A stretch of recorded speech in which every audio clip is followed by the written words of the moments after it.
to order and ask that you call the roll, please. I will, sir. Roberta Abdul Salam.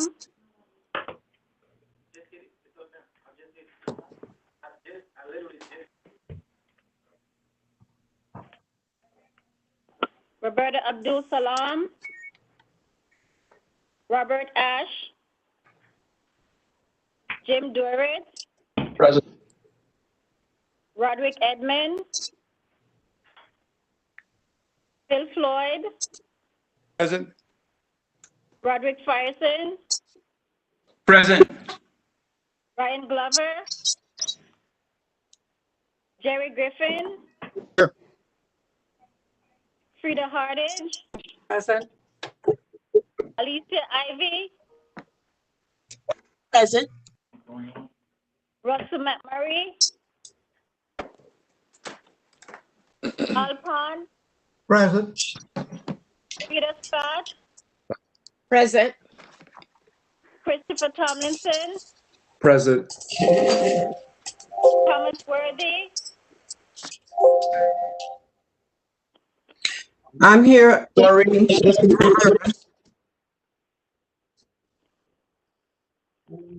you get me? Yes, I did. Vice Thank Chair you. Floyd, we have 9 board members participating. All right, Dr. Edmonds, are you present yet?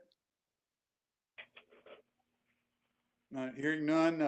First order of business today is the approval of the minutes of the November 2nd Planning and Capital Program meeting. Are there any additions or corrections to those minutes? Jim Durrett will move approval of the minutes. I hear a Ivy, motion second. for approval of the minutes. Do I hear a second? Ivy, second. Ivy, second. Are any additions or corrections to the minutes? If not, are there any objections to the approval of the minutes? Are there any abstentions from votes on the minutes? If not, the minutes stand approved as presented. First item, a resolution to authorize the conversion of a fee simple disposal to a long-term ground lease to support affordable housing within the Avendale transit-oriented development. And you flipped it off before I got a chance to finish. So you're doing that there. Thank you, Debbie Frank, Director of Transit-Oriented Development, and the floor is yours. Thank you, Mr. Floyd. Good morning, Mr. Floyd, Mr. Parker, Mr. Rucker, and members of the committee. Today, we have before you for consideration of approval, a resolution to authorize the conversion of a fee simple disposal to a long-term ground lease to support additional affordable housing within the Avendale Station TOD. There are 5 components to the Avendale TOD. Phases 1, 1B, and 2 are complete and consist of affordable senior housing, market rate apartments, office retail space, and a shared parking deck. The shaded blue area, phase 1B, is the 92-unit affordable senior housing development. The shaded green area, phases 1 and 2, is the location of the 378-unit market rate apartment building with 42,000 square feet of office retail space. These phases were structured under 99-year ground leases. Our development partner envisioned for-sale market rate condominiums for phase 3 and for-sale market rate townhomes for phase 4 under a fee simple disposal structure. MARTA granted our development partner a 4-year period to exercise the purchase options for phases 3 and 4, which expires on December 1. The unpredictable market conditions amid the pandemic led to a proposal from our development partner to convert the fee simple disposal to a long-term ground lease, which would introduce additional affordable units at our Avendale TOD. And depending on the funding sources, the modified terms could result in option A, more affordable senior housing, 100 units with 100% of the units being affordable and serving persons earning on average 60% of the area median income. Option B, or family rental housing, 30% of the units would be reserved for persons earning 60 to 80% of the area median income. Or option C, a for sale housing component where 30% of the units would also be reserved for persons earning 60 to 80% of the area median income. And I will just add that the area median income for a family of four at 60% is $40,620, and at 80% is $66,160. Now, there is a declaration in place to ensure proper use and appropriate development, maintenance, and improvements within the TOD. And as such, Cortland Partners, our development partner for phases 1 and 2, would have to sign off on this modification. Staff did have an opportunity to speak with the City of Decatur, specifically Mayor Garrett, the city manager, and the Planning and Economic Development Director about the proposed modification. And the City of Decatur is supportive of this modification. For MARTA, the modification provides an opportunity for us to continue our efforts to advance the development of affordable housing at or near MARTA's transit stations. So this concludes my presentation. Are there any questions? Muted there. Debbie, thank you very much for contacting the city. I got a great report from them yesterday about how you all had communicated with them and shared with them the plans, and they are very appreciative of it. And I would concur that they are very much in favor of this. So thank you for doing that. And I encourage you to remember the cities as we go around, especially DeKalb and Fulton counties now, that they would love to know about this kind of stuff. So thank you all. Thank you for doing that. Dr. Evans, You're welcome. Call now, are you? I'll move approval of the resolution, Bill. This is Jim Durrett. Griffin will second. I hear a motion and I heard the second for any discussion on any other questions or discussion on this proposal. Before I turn the program over to Dr. Edmonds, or the chair over to Dr. Edmonds. For the chair, I had a question. Ms. Roberta. All right, please go ahead. Ms. Frank, thank you for the report. It sounds very exciting. Is this the original plot of land that we've been working on for some years now? Yes, it is within the original TOD for Avendale Station. Yes, and these are just the final phases of the development. I'm very excited about the housing component. So do you know if we will be looking at some other jurisdictions for doing similar projects? Yes, I would say that we are absolutely, yes, throughout the system, for sure. Exciting. Thank you. You're Any welcome. other questions? Sorry. I would just add that the area, if you haven't had a chance to drive out there lately, I would encourage you to drive around within a few blocks of this development, because there's some very nice developments going on around it that I think this development probably spurred going on, which leads me to say that I don't think MARTA is participating enough in the improvements that it is making in developments around its stations. So I still think there's a way for us to participate in property value increases and that kind of thing that goes on around there. So I'd encourage you to continue that discussion. We haven't talked about it lately, but I still think it's absolutely essential that MARTA figure out a way to participate in those kind of things. Okay. This is Rod Frierson. Okay. Yeah, I've been at the Avendale station, and you're right. I mean, it's wonderful to see what is happening around that station and the effects that this TOD will have, in addition to what's already happening around that station. I'm once again, I'm really happy to hear about the affordable housing component of this, because that's critical to all the residents, that we want to have a mixed type of community there that can use transit. And this is just a way of I think creating an environment so that can happen. So I'm excited to see something like this happen, and I look forward to it happening at the other stations too. All right, great. Any other comments, questions?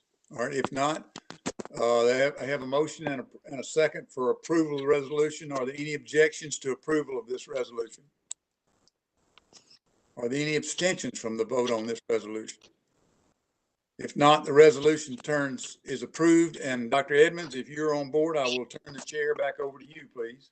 All right. Thank you, Mayor Floyd. And again, I was there during the roll call, but for some reason I wasn't able to unmute and unvideo. So whoever flipped the switch and let me in, thank you, appreciate it. All right, so let me see. The next order of business is a resolution authorizing the award of a single source contract for the Motorola radio system. Mr. Rucker. Yes, good morning, Dr. Edmond, Madam Chair, Mayor Floyd, Mr. Parker, and other members of the committee. I would like to basically go through in detail the radio infrastructure upgrade program and how we would like to move this program forward. Next slide, please. So the agenda, we will discuss the purpose, the radio system components, give some background on the history, give an update on the status of the radio system, look at scope and cost, as well as justification with the recommendation. And by the way, the pitch over to the left side is MARTA's antennas on the top of Georgia Pacific building there. All right, so this is a massive system we got here. Would you go to the next slide, please? So the purpose is, number one, to discuss the status of the radio system supporting bus, rail, and police operations, and the interoperability with adjacent jurisdictions. And second would be to request approval to award a single source contract to Motorola to complete the upgrade of the radio infrastructure. Next slide.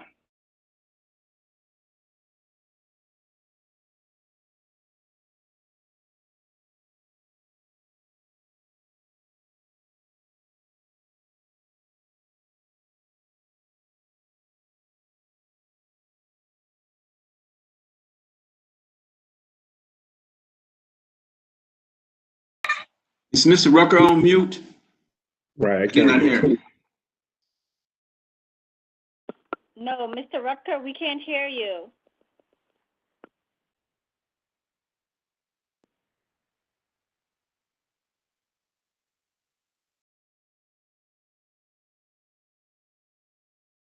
His microphone is not muted, but we can't hear him. We asked IT to check it out. All right. Well, I'll tell you what, let's take a couple minutes and if we can't get him back up, what we can do, and if he can hear us, he can just basically shut down and we can move on to the next order of business and he can come back up later. Good morning, this is Larry Prescott. If you'd like, I can continue on with the presentation while we get his technical difficulties figured out. That would be fine. All right. Mm-hmm. So basically, this slide shows throughout the system, we have a P25 core system, which is a national system of communications set up by the Association of Public Safety Communication Officials for interoperable radio programs. We're set up at the IOC, the RSCC, and the radio sites established throughout different stations in the system.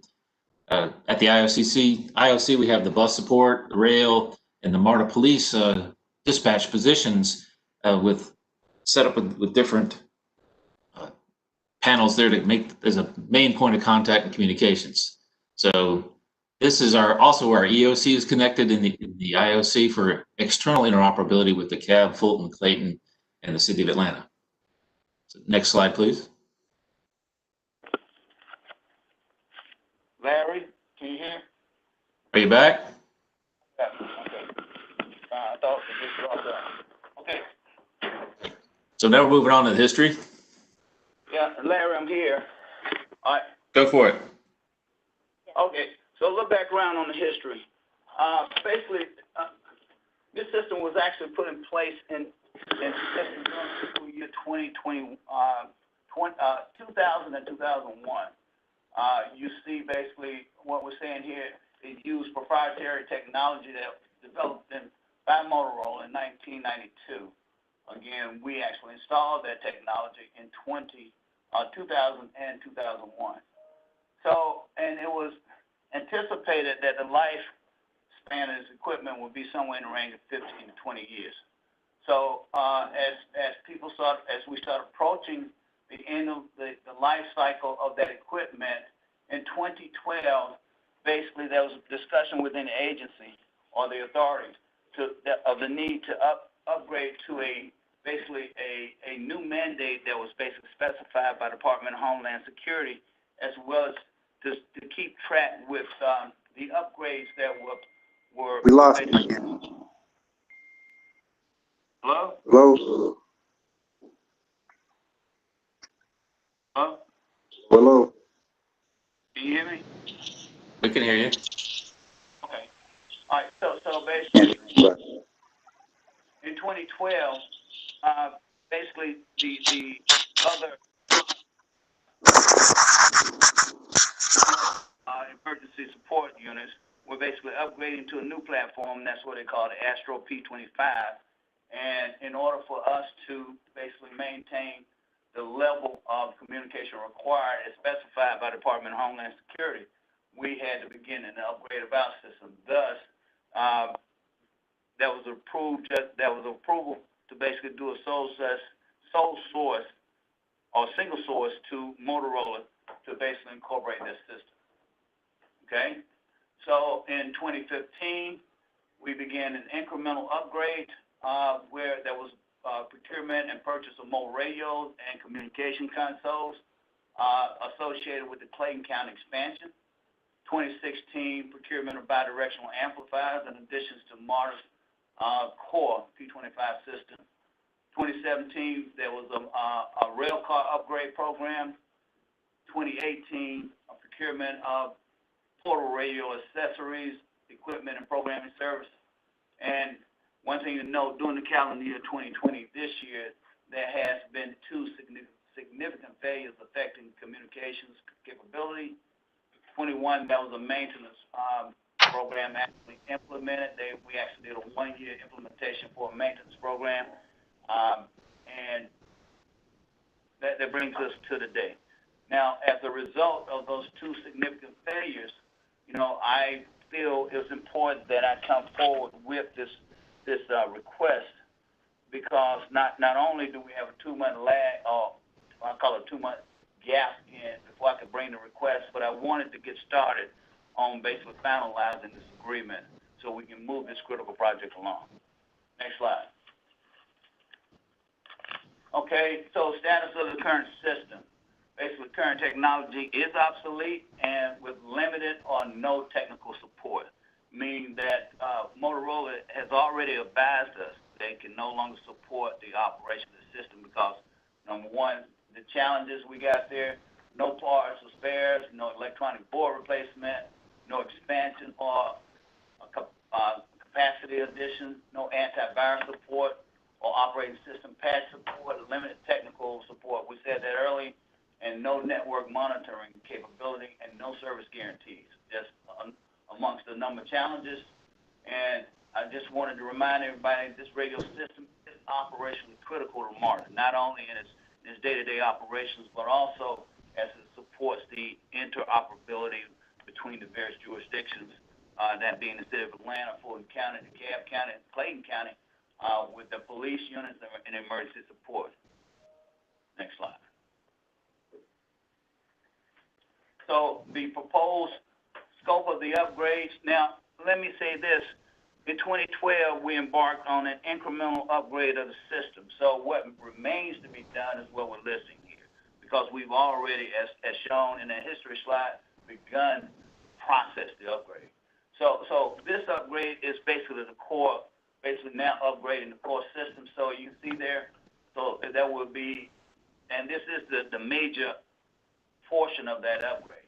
So basically that will be software and equipment to the P25 platform at the IOC, the Rail Service Control Center, the MARTA Dispatch, and the Brady Mobility Center. So this is basically adding a lot of that detailed equipment. New equipment will be handheld radios and support consoles, existing tower support equipment, so those 5 locations, as well as the 5 points underground station, and there will be expansion associated with this upgrade where we have 2 new towers and equipment basically to enhance our service out in Fulton County, DeKalb, and Clayton counties.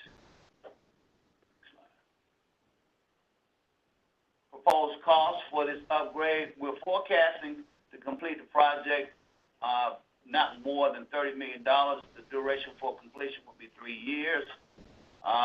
Procurement will be funded with local capital funds, and that will be included in the fiscal year budgeting process. And basically, we will request that Motorola demonstrate a good faith effort to achieve a level of DBE participation. Just want to make a note, in the past, the single source allocation of Motorola did not include a DBE installment goal because it's very unique equipment, and again, it's proprietary stuff. Next slide. And justification. So, the question about whether or not other P25 systems are available, the answer is yes, but vendors do limit the use of all features and options, and therefore we wouldn't receive optimal compatibility with our system as well as the other systems within the jurisdiction. The current system is proprietary for Motorola, and stressing the external interoperability requirements. So this system is used extensively by county responders, fire and police. And when we say county, again, that includes the city of Atlanta, DeKalb County, Fulton County, and Clayton. And basically, it will ensure a seamless communication between first responders and officials during emergencies.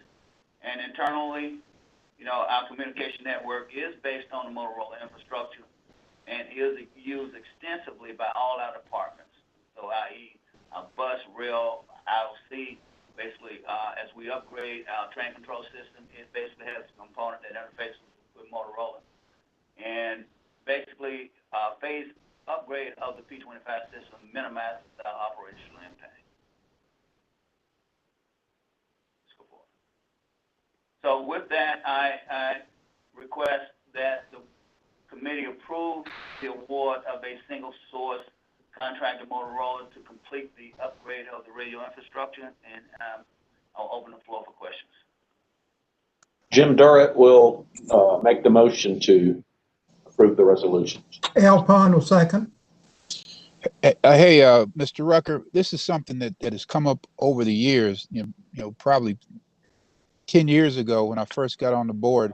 We dealt with the same issue, and there was a question as to, whether or not there was a better option than Motorola, even as far back as then. And what it looked like is that Motorola basically focused on this niche of business, and every year or so they would require upgrades and the like that we were pretty much obligated to do, because again, our whole system was geared toward Motorola. And you've explained that other jurisdictions are using it. I mean, it's hard for me to believe that with all the technology out here right now, that other options aren't available at all that can interface with other systems that are using Motorola. So if you could just dive into that, and maybe my assumptions are wrong, and if they are, just put it on the record. And again, this is the same issue that I raised years ago. Okay, so I make this analogous to whether or not you're so simply whether or not you're an Apple or Android user, right? So you have certain functions on an iPhone, for instance, FaceTime, that can only be used on an iPhone, right? So you would have to download other apps, and they don't necessarily have the level of connectivity that an iPhone user to an iPhone user has.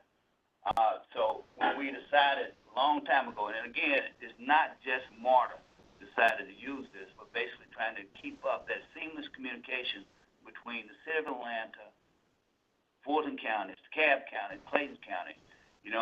This Motorola product was chosen by those counties.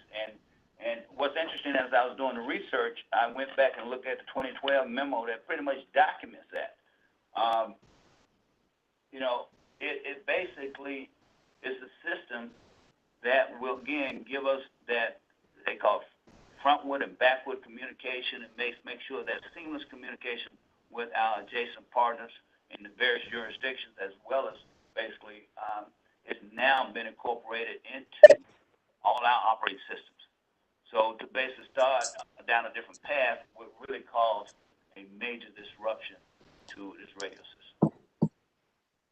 Mr. Rucker, let me add something else to that.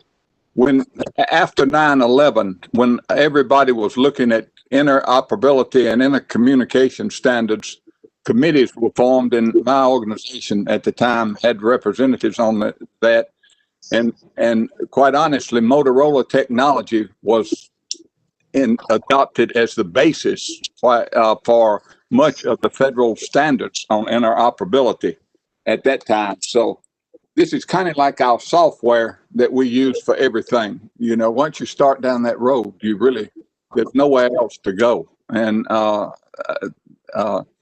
it's been an issue for 50 years, but it's a fact that Motorola has the technology and is in place. And this is free to Hardage, but just to add to that, in the world of healthcare, Motorola controls all of our backup equipment and all of our backup technology. So, and every time that we attempt to go look for someone else similar to what Dr. Edmonds concerned about, we find that Motorola buys out the companies that are their competition. So they really don't have competition. They don't. Yeah. Mr. Chairman, I have a question. Alpine. Mr. Rucker, I understand the proprietary and the qualifications and the reasons we're there. I'm just curious, for a large contract that's sole source like this, could you just give me a short version of how you go about negotiating to be sure that you can get the best price that you can that's appropriate? I do understand the dynamics of all of that. I'm just curious what process we go through on these larger sole source contracts. That's fine. That's a good question. I think we will have to just basically look at the detail of the actual component, and given the fact they are pretty much the major game in town, they will try to basically it's like they will come forward with their pricing, and we would just have to be hard negotiators and say, hey, feel we should get a better price on this, given the fact that we actually paid a sole source component. Yeah. Hey, Frank. This is Jeff. One of the things that we do have is in many states, Motorola is on state contracts. I don't know if they're on Georgia's, and many of this is just components that we're buying, a portable radio that's a certain model, or a base station that's a certain model. So we do have the ability to check against other contracts that they have with public agencies to see what they're paying, whether it's a police department who's acquired some of this equipment recently through a competitive process, or whether it's a negotiated state contract. I don't know, Dave, if you wanted to add something to that. Yeah, Jeff, you covered most of it. And Al, what we've done in the past is they'll give us a price. We actually negotiate, and MARTA Audit has been a great partner, and they pull together. We get redacted information from Motorola, and the MARTA Audit Department goes through it, and then operations, capital programs, and audit sit down together, make sure we have a good, fair, and reasonable price, and then we lock in with Motorola. That's generally how it goes. Thank you. Okay. Are there any more questions? All right. We got a motion on the floor. It's been seconded. Any more questions, comments? If not, are there any abstentions? Are there any noes? Hearing none, the resolution passes unanimously. We'll move on to the next point of business. Okay. Go ahead. Put up the agenda again. There we go. Thank you. And then the next point of order is the resolution authorizing the award of indefinite quantity construction contract. Mr. Thomas. Good morning, Dr. Edmonds, Mr. Floyd, Mr. Parker, esteemed Planning and Capital Programs Committee member. If I may, I would like to bring your attention to agenda item number 3, resolution authorizing the award of a contract RFP 40916 for indefinite quantity construction contract services. Next slide, please. Why IQCC?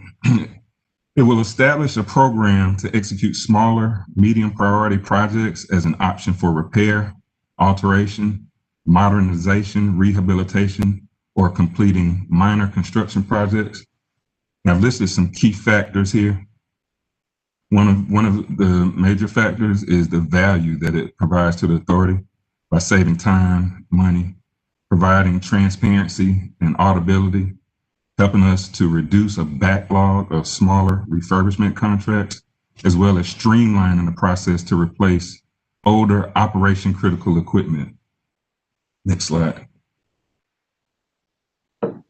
So the IQC is set up with the thought that these type projects will meet the thresholds listed here, which the task would be each under 200K, under the 200K threshold, that don't require 100% design, and again will help us replace in-kind equipment, and as well as supplementing gaps in the mechanical, electrical, and plumbing trades throughout the authority. Next slide.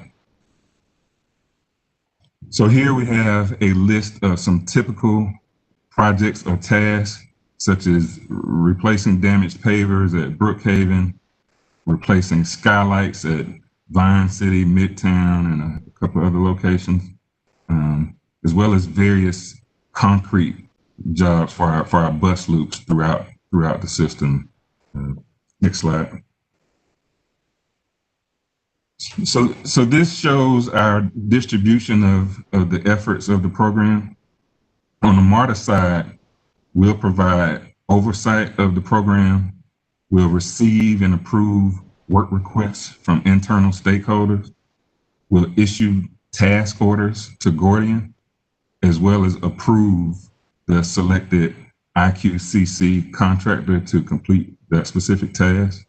And on the closeout phase, we'll accept the completed work and approve invoices and disbursement, in addition to monitor DBE participation.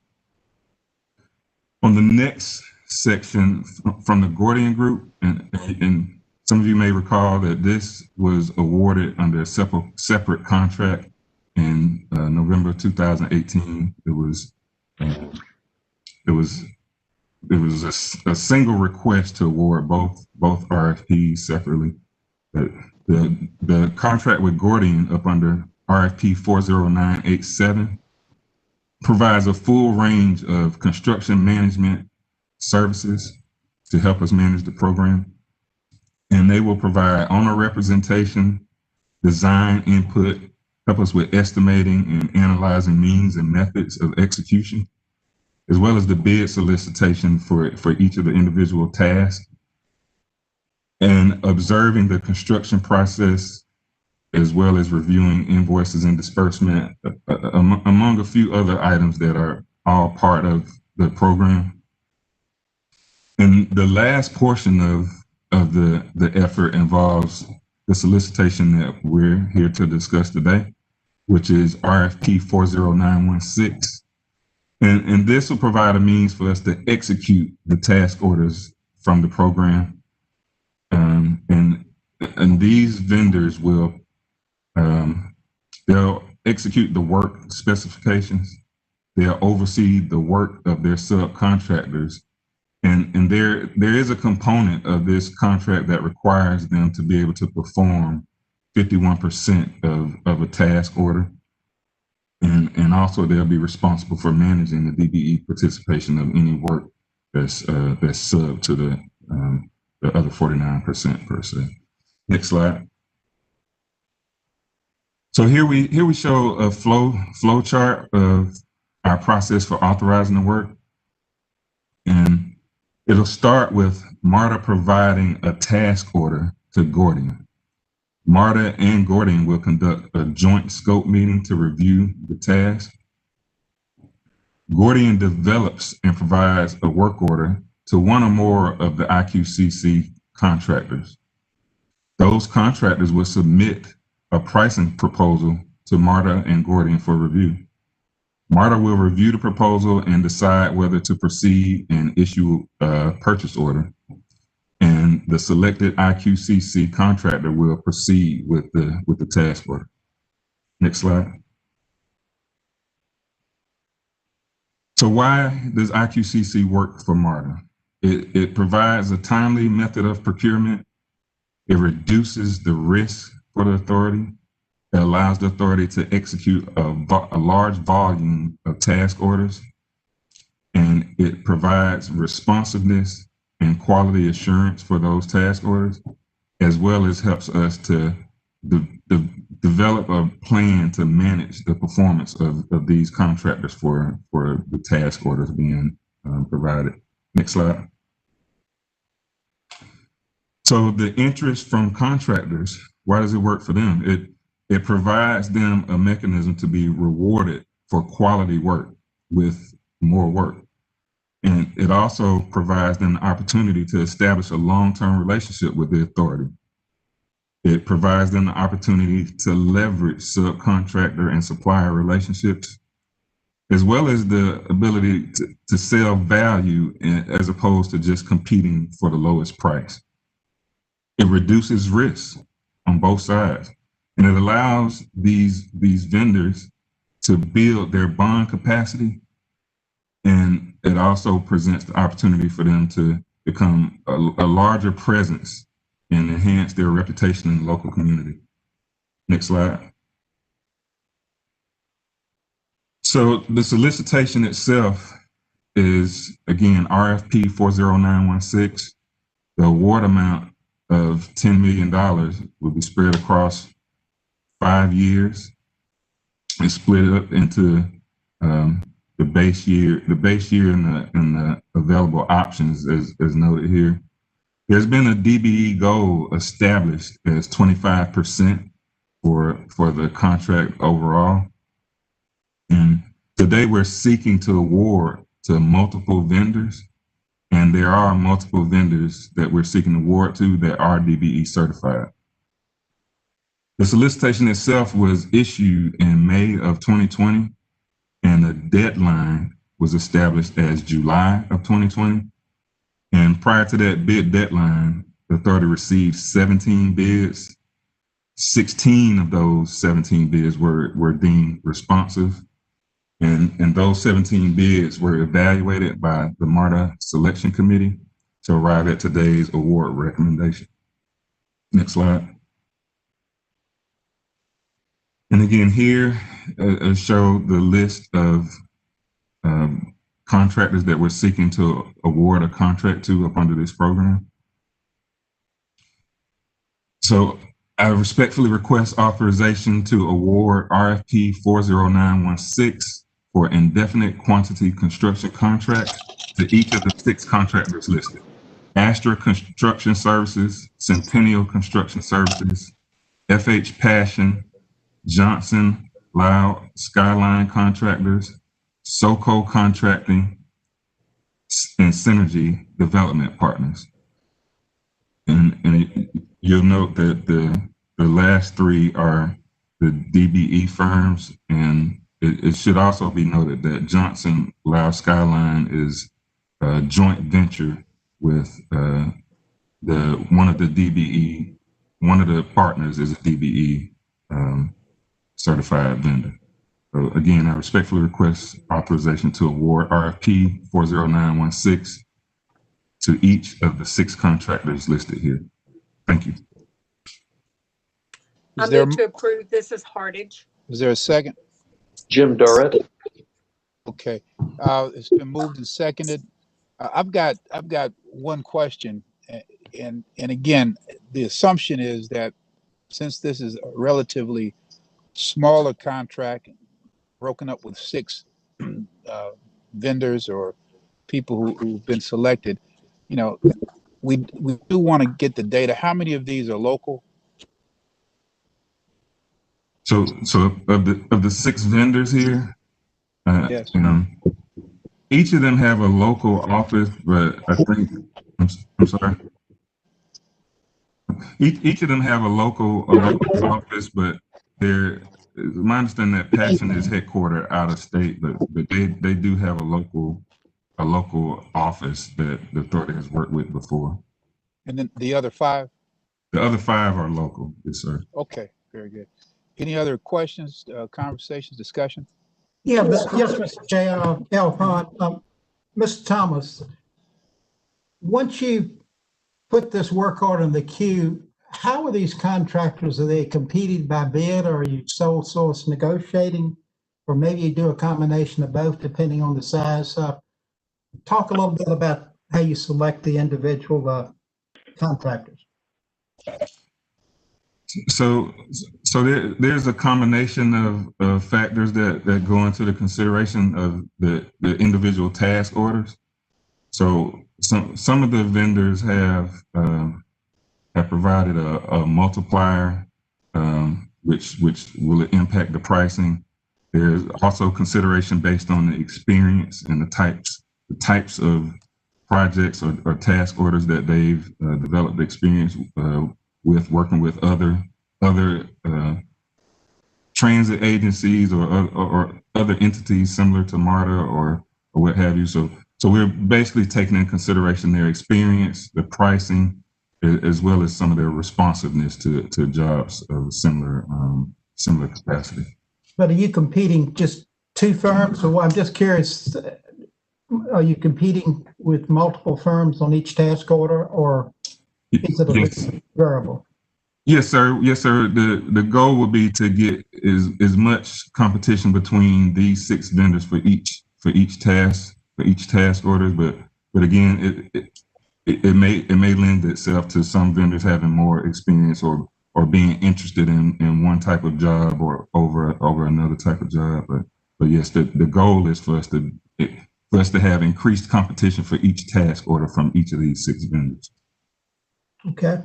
I think this is a great project delivery system, particularly for these small jobs. I just question, you wouldn't be competing 6 firms for a $50,000 task order. I mean, at some point you've got to cut down your administrative time because a lot of these jobs are very small jobs. So I assume you would go to 1 or 2 max based on their capabilities. Yes, sir. I mean, we definitely would try to take that into consideration again with some of the types of task orders or projects that these firms have demonstrated experience and knowledge with completing, and of course, given that'll allow us the opportunity to work closely with those vendors on task orders that they're more comfortable with performing as well, and try not to bog them down with a lot of smaller jobs per se. To your point. No, again, I think this is a great program for getting these smaller 50, 100,000 jobs done. I think I heard it right, but sometimes you can get too many people involved in these things and bog the contracts down administratively. That's all, with too many players. Okay, any other comments, questions? Mr. Chairman, if I may, it's Roberta. Yes, ma'am. Mr. Thomas, thank you for the presentation. My question is actually along the lines of Mr. Pond's. I was wondering, as you were going through it, how would you determine, excuse me, which company got which assignment? Is it kind of a rotating, you give A the contract this time, the B is up second, or excuse me, or will they have to compete against each other, say bid within, in order to get a particular project? Yes, ma'am. That's a great question. And so essentially what we found is, even though a lot of these contractors have they're listed as general construction, a lot of them have different varying types of experiences and projects that they typically work on. Some of them kind of have demonstrated the ability to do more interior type of projects versus a vendor that has done lot of civil type projects with concrete and drainage or landscaping or what have you. And again, and then also there are a couple of vendors who work with the authority on doing projects involving wayside work. And so there are a lot of different factors that we're going to look at to consider awarding some of these different tasks. One follow-up, Mr. Chairman, if I may. So am I to understand that in order for these 6 to make this list, they should all be pretty much equally yoked, if you understand what I'm asking? For them to make this list, should they be able to do everything that the other one is able to do? Not that they will, but should they be able to?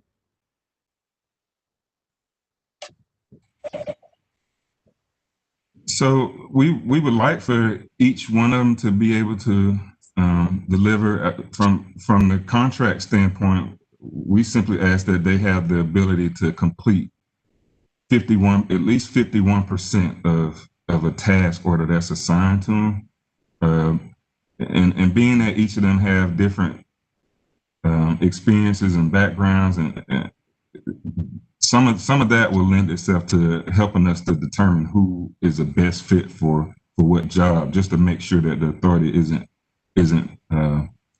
paying multiple markups for getting a type of task or a type of project executed.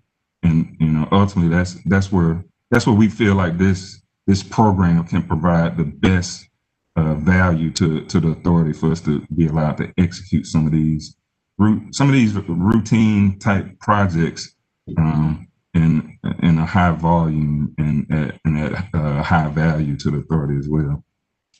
Excellent. Thank you very much. Mr. Chair, this is Alicia Ivy. Yes. I'd like to ask a question, please. Yes, ma'am. Thank you, Mr. Thomas, for the overview. You did answer my questions with respect to how the selection process will go. I just wanted to get a brief point of clarity regarding the DBE participation. I know that in the earlier slide, it was indicated that the company selected would manage their own DBE process, and also that there's a 25% goal overall. Can you just give me a little bit of a deeper dive as to how the companies will manage their DBE process? Yes, ma'am. So I guess to start with, of the 6 vendors, we have 3 of those vendors that have some form of DBE certification. The third is a joint venture, again, with a partnership with a certified DBE. And that 51%, the expectation is that these firms, the 6 firms that we're seeking to award to, that they'll be able to complete at least 51% of any task order. And what the expectation is, that in the event that they have to sub out a portion of that work, so let's just say that remaining 49% of the work, which would be available for subbing out, they would be responsible for making sure that they have certified DBEs to meet that 25% DBE goal that's been established for the program as a whole. So there are multiple opportunities for us to meet or exceed that 25% based on the involvement of some of the 6 firms as DBEs, as well as the smaller portion of the task that they will sub out as part of those task orders that they're assigned to. So again, we think this program provides like a vast amount of opportunities for DBE participation. It's honestly ideal for a lot of smaller DBE firms to grow and expand and present more of a presence and demonstrate their abilities and qualifications to the authority and to some of the communities that they'll be working in as well. Thank you, Mr. Thomas, so much. Ms. Ivy, if I could add something to that, this is Paula Nash with Diversity and Inclusion.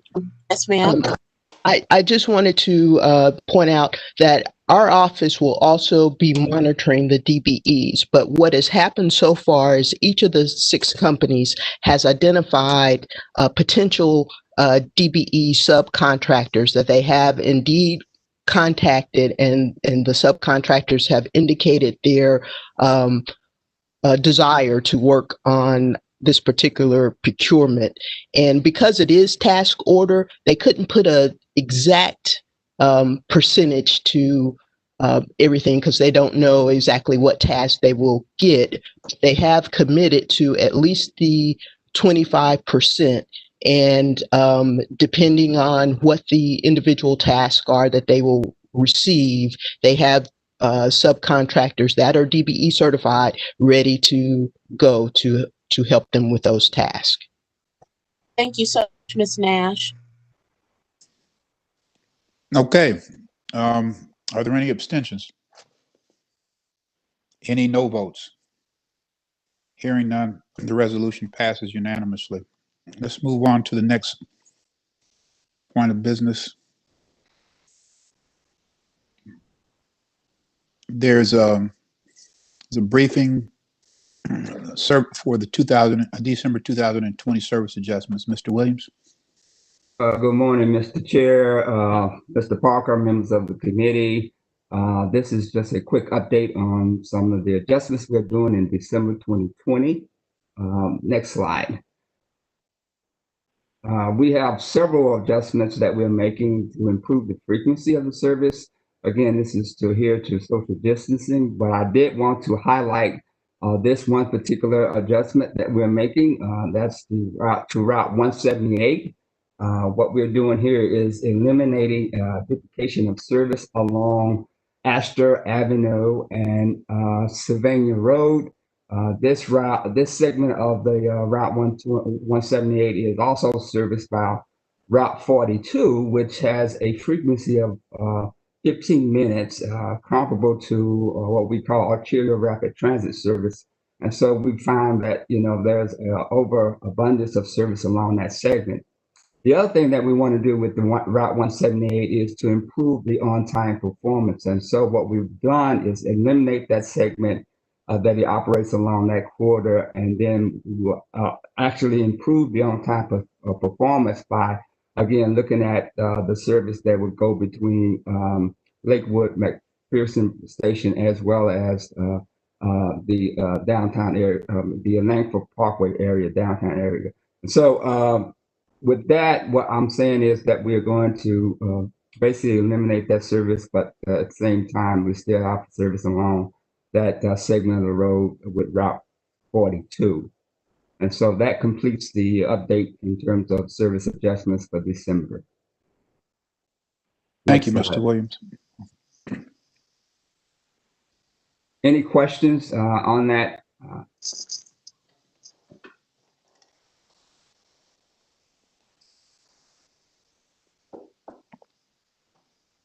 I don't think we have any questions. Well, that completes my my update. Okay, and I saw there was one more briefing that was on the agenda. It's quarterly briefing, a quarterly briefing on progressing the plan. It deals with the capital program. Mr. Rucker. Yes, Mr. Chair. So this is our quarterly briefing for as we progress, not only working with our processes and procedures, but also the projects within the capital programs group. So we call this progressing the plan. From a standpoint of, we'll touch on some of the projects we're doing, but primarily we'll focus on how we're responding to audits and what processes and procedures we are putting in place as we go forward this very intense program with a keen focus on leadership, infrastructure, budgets, protocols, and monitoring and reporting. So you may recall that we did what we call our fiscal 2020 performance assessment, which is kind of illustrated to the left side there. Again, looking at changing the culture, how we do deliver projects within MARTA. let's go to the next slide. Let's get into the details. Marsha, you on? Marsha Beaumont, you on? Yes, I am. Yes, I am. Thank you, Frank. Yes, thank you. Good morning, everybody. So we do a lot of great things as an authority, and from time to time, it's always rewarding to celebrate some accomplishment. One of the things I want to point out, this is an award that was received, given to us by the Construction Management Association of America for the CNG fueling facility at Hamilton. One of the things that I want to point out that is somewhat unique about this project is the entire design, the entire project management and construction management was done by MARTA staff. And then, of course, we had contractors who did the actual construction and installation work. And so it was quite a remarkable team effort to put this very important and very noteworthy facility together. And we were thrilled that it was recognized by this organization. So we wanted to share that with you today. Okay, thank you, Marsha. Thank you for that. Very, very good award there. So we are achieving some things. Let's go to the next slide. And let's take a look at some of the key projects that are currently active. And I've asked each of our AGMs to give us a quick update on maybe one or two of the projects at their discretion. So I'm going to start with planning. So what are we doing from a planning standpoint?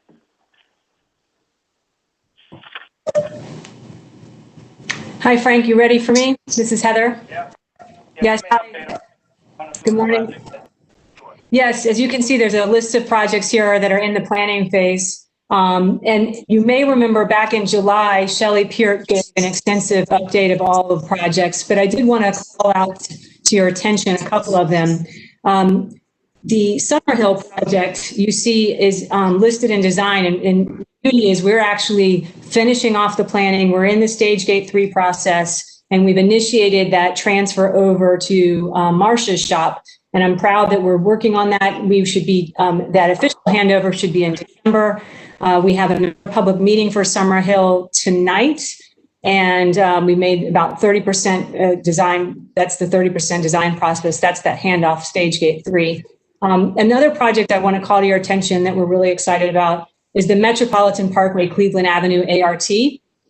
We had a public meeting for that just last night with Councilmember Shepherd was there. It was nice to get the feedback about the stations, the amenities, the stop locations. That's a new service, the ART service, and we're excited to have progress there. There's another public meeting tomorrow morning. So those are two projects I just wanted to call to your attention that are kind of more active than the others in the public eye. Marsha? Hold on. Thank you, Heather.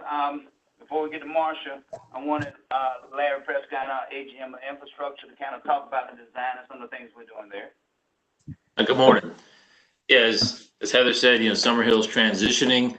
That's one of the things we've been doing more this year is transitioning the planning and engineering as a seamless process as the 30% transitions in the final design.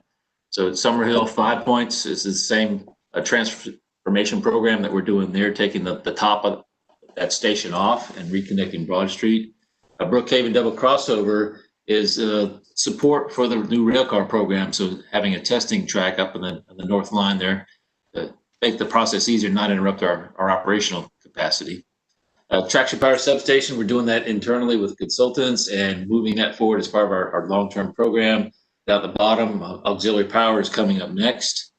And then we're doing several projects like the smart restrooms, the operator restrooms, the overwater separators, where we are the A&E as part of the CMAR process, working with Marsha and her group on the station rehab program. So we're kind of doing integrated, not having all the consultants do all the work. So we're maintaining some of the internal staff capabilities with our architectural engineering group being part of the CMAR program going forward. All right, so that's a good segue into Marsha. Marsha, talk about construction and deliver. Sure. Thank you very much. Well, it's exciting and busy times, and despite the impact of COVID in the community in general, we have been very successful in keeping our construction projects moving forward. The TR4 program has been very busy working on replacing switches, crossovers, running rail, fasteners, ties, both on the active track and in some of the yards. We have a big event coming up in February. The Canterbury double crossover needs replacement. And so we will have a 5-day shutdown. There's a plan in place to provide a bus bridge for that, but it will allow us to replace equipment that has very much reached its end of life and provide a much higher quality of service to our passengers. I want to touch on the tunnel ventilation program. We have finished with all of the southern and parts of our tunnel system. We are moving up to North Avenue and the station is north of there. We're making excellent progress and expect to have that entire program complete by April of 2022. So that's a very huge accomplishment for the team. A number of the other programs, the AVIS program is getting ready to wrap up in terms of the installation of all of the equipment, and the IT work and marketing work is happening to test and implement all the new messaging that will be available through those. Elevators and escalators, I just want to touch on briefly that one of the things that we have been able to do because of the lower ridership is accelerate some of the elevator and escalator projects. And so we are actually not only on schedule, but a little bit ahead of schedule in some of the rehabilitation and replacement work. So we're very excited about that because, again, it provides better quality of service to our riders. So thank you very much. We're very excited to be out there building like crazy. Thank you, Marcia. As you all can see, we got a lot of stuff going on. So I wanted to talk about process disease. This is Chris Tomlinson. I actually had a question for Marcia. Go ahead, Chris. Two things.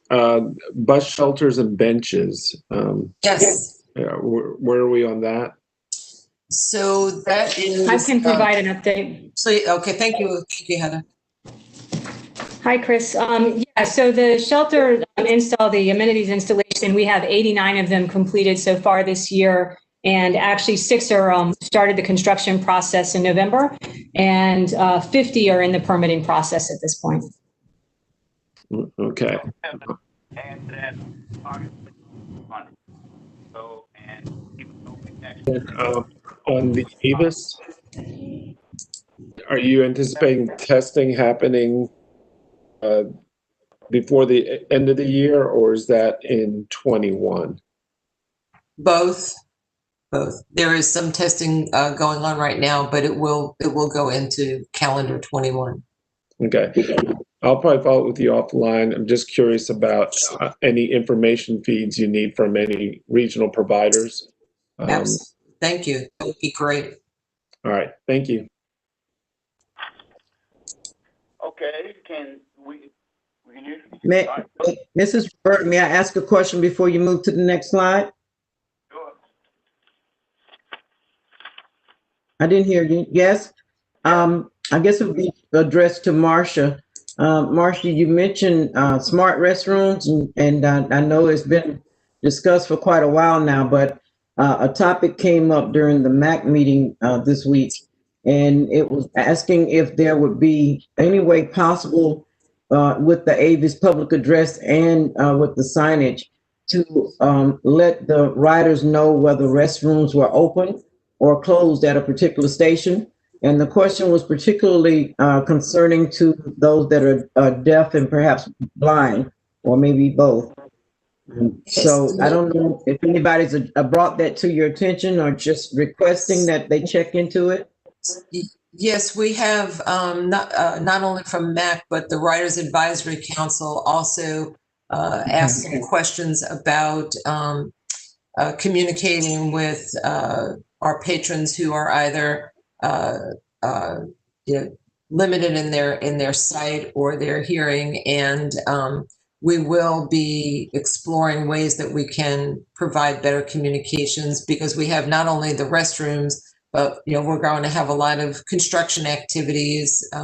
We want to make sure that for all of those purposes that we're doing a good job communicating. So I don't have the answer, but we are in the process of exploring how to address that well. All right, thank you. Thank you. Let me say that we'll follow up and see whether or not that's already been programmed into the signage configurations. Okay, so let's go to the next slide. Hello, I'm sorry. This is Frida Scott. May I ask you a question before you leave key projects? Yep. Where are we on the previously scheduled station rehab for Indian Creek? Frank, would you like me to address that? Absolutely.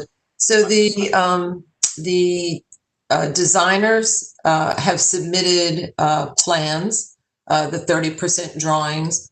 The CMAR is working with them to put pricing to the different elements of the plan, and they're holding a series of meetings to work through all the details of both what is being recommended and the sequencing.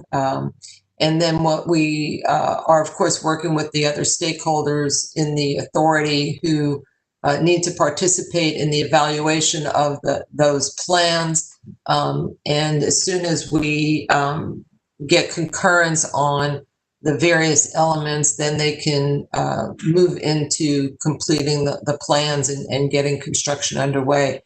And if you remember, under the CMAR methodology, if there are components that can be broken out and accelerated, that will be done. And so that is one of the topics of discussion as they review these 30% drawings, to see which elements can be moved to the front of the line to start happening soon. So we don't have the construction schedule yet, but we're moving very close to having that.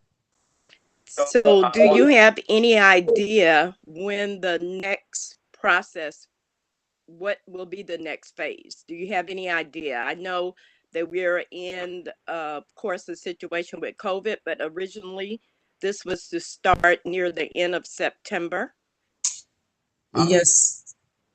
Marsha, so basically, Mr. Scott, what we have incurred some delays in execution, but we are working, as Marsha just said, to move through the design process and get the CMAR out. So I would say, given the fact that the construction season basically will pretty much resume March 15th, we definitely plan on being out there early spring to begin that work. So your estimate to enter into the next phase is March of 2021? Yes. And again, here in this region, we anticipate that you really won't get a lot of construction started during the December, January months, January, February. So as Marsha completes the 30%, 60% design, CMRs will basically begin to pull out components, and you'll begin to see some real work beginning to occur. We normally anticipate around the 15th of March. So I would say that's where, if we get elected with a dry winter, that's one thing, but definitely we tend to plan for picking up full construction, especially exterior work, around the 15th of March. So is it possible to receive some type of written information with that documentation? Sure.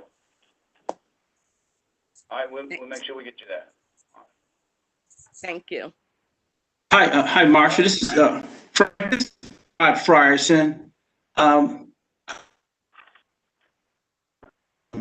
Yeah, it would be nice to get an update on what's going on at the Indian Creek Rehabilitation Project, because there are some other developments that's going on around Indian Creek that will kind of help support greater activity at the Indian Creek Station. And I just want to make sure that the projects that we already have in place moving forward, so that developments that's happening. Anyway, I think it'd be good for us to just at one point get a briefing on that. I appreciate it. Thank you. Right, because we haven't received any updates at all. And we want to be able to share with the community and the Board of Commissioners. All right, we'll make sure we get that done. Okay. All right, if no more questions, we'll basically go to the next slide, and I'll try to basically be brief, so I know we got a lot of stuff to do today. So we want to give you a quick update on the audits.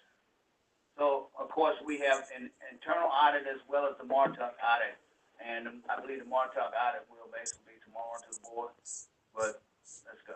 Next slide, please. This was just the findings from 2017. And basically, internally, we have the follow-up, which we're currently completing with internal audit today. Next slide. And again, the MARTA audit is going on. We do have some findings, and we basically sent back responses to those. And again, those will be reviewed with you in detail tomorrow as part of that overall MARTA management audit process. Next slide. And again, those were observations, and I don't want to get into detail with those until they basically the whole audit process is basically given to the board. Let's go to the next slide.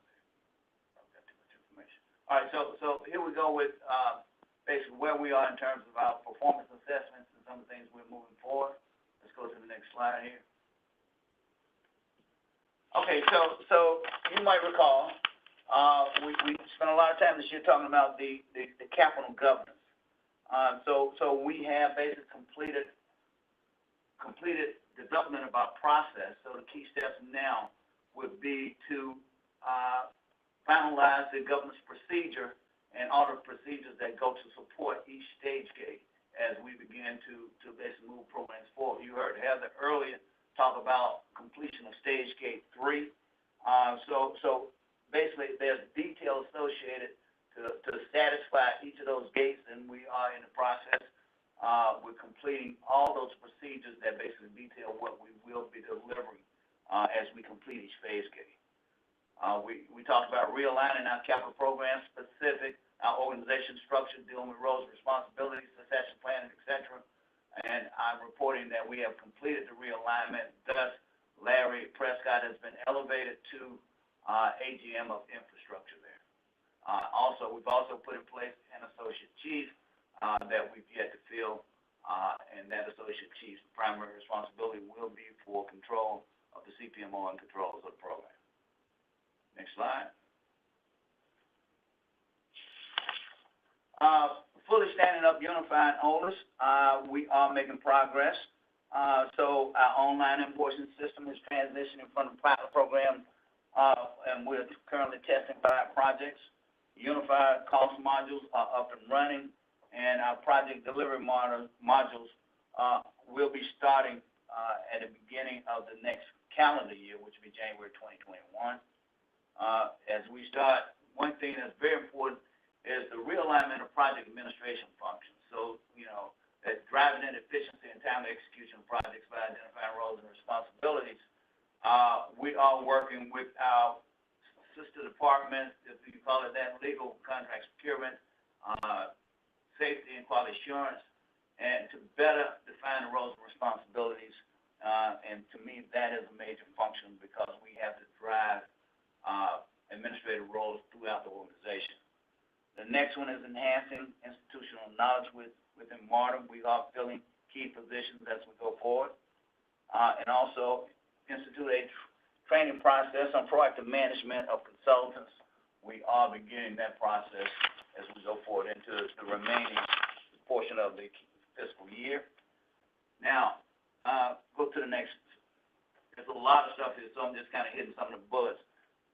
So the whole thing about prioritizing the state of good repair funding, I think that is very important. We have to basically begin to focus on what's important to this organization, what's a priority to this organization. So, like when we talked about one of the projects earlier today, critical systems that we have to maintain. We have to basically get a better line of sight on what those are and make sure that we are funding those things and taking care of those critical systems that support the operations. Development of a fiscally constrained expansion program and communicate to external stakeholders. Key thing. So basically assessing federal funding and availability, looking at alternative financing methods that we can use as we begin to implement these projects, and prioritizing those projects based on available revenue sources will be key as we go forward. Development of realistic project budget projections. So, and that one we dealt with driving to industry accepted soft cost allocation. So, and you heard me talk about this on numerous occasions, we have to drive soft costs as our soft costs down to an acceptable level. So we are looking at cost allocation, professional services, and overtime, and looking at how we reduce those. Next slide. Next slide, please. Okay, so we have outstanding agreements with respective jurisdictions, and also on each project we are seeking from an expansion standpoint, we move forward with those. We did execute the IGA with the City of Atlanta for the MARTA program, and we'll be looking to do our respective project-based agreements as we go forward. I can't say enough about our communications working group and working on our communications protocol. So driving that information, sharing to ensure a consistent message. Melissa is doing an outstanding job with that, and we are here to support her and her team as we go forward there. So improving relationships with internal offices and external departments to capital program to drive better collaboration is a key thing, better utilization of asset management systems. Next slide. This is really important. So basically, you know, we have to begin to execute with rigor our monthly project review program to look at our project deliverables and ensure compliance with our governance processes, you know, which will drive compliance with scope, schedules, and budget. Okay, so basically reset project reviews for key projects, driving accountability and visibility as we report to you on project progress. And I will say the third bullet, the key thing there, assess project program performance, driving master schedule compliance. You know, we have to basically stay compliant with schedules as we go through this program. Otherwise, those soft costs will get out of control. The key thing to a program is driving compliance to schedule, and we will, as we go into the calendar year 21, the end of fiscal year 21, we will begin. You'll see a renewed focus on master schedule compliance. Thus, as we go to the next bullet, program project performance metrics, we will begin to talk about those metrics, and again, you know, those metrics will show whether we're being successful or not, you know, based on, you know, key schedules, key cost and scope parameters. Where we are, next slide, in standing up the CPMO, our target is to complete that by March. Next slide, please.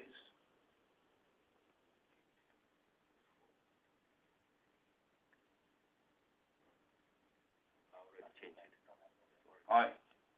So in standing up the CPMO, while it changes, we are in the process. We are targeting completion of basically standing up the CPMO by March 31, 2021.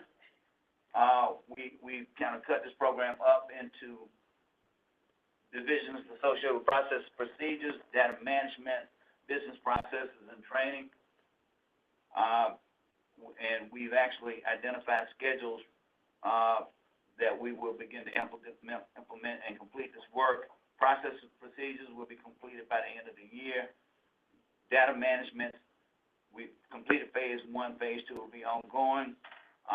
And we will base key reports. We're looking to basically develop our reports and begin to put those out by March of 21. All right, and of course, training goes along with that as we go through it. And with that, I will complete that presentation by reminding to the next slide. Okay. I thought this slide was interesting because, you know, we could point to success in getting some things done. We are getting some things done. So as you look at this collage of photos, each one of these stations, elevators, you know, each one of those photos represents work that has been completed or ongoing within the calendar year, and it's quite significant. You know, just what Marcia talked about, rail replacement, soccer fields are being developed. You know, the transit hub was done. You know, shelters are going, and we're in the process of redoing stations. You know, our station rehab program, tunnel ventilations at P Street and going north, escalator elevators, bus routes are being revised. Lennox, we got a leaking problem, so we're in the process of filling all that skylights we got to deal with. So we are getting work done, and this is just some of the many projects that are going on. Let's go to the next slide there. All right. So I close with this slide, and I'll continue to close with this slide because I still want people to understand, you know, we got a tsunami of work coming at us, not only state of good repair, but expansion. So, you know, one of the things I say about this slide, I would say this guy has made a decision, you know, and one of the key things that we have to do as we go forward with this program is make decisions. If we're not capable of making decisions, then we won't be successful, you know. So this guy, and he's basically made a decision to fight this tsunami head on. So I would hope we at MARTA make the same decision. And as we go through the organization, we all have to realize that they will play a part in basically successfully negotiating and basically fighting off this tsunami that's coming at us. So with that, I will close on that quarterly report, and any questions? I think we've got a few more minutes. All right, any questions from the board? Mr. Chairman, this is Bill Floyd. I have a question for Frank. Mike. Frank, a while back we talked about a dashboard or a way that the board members might be able to access the status of a particular project at any given time. Is that something still in the conversation, or are we getting close to being able to do that?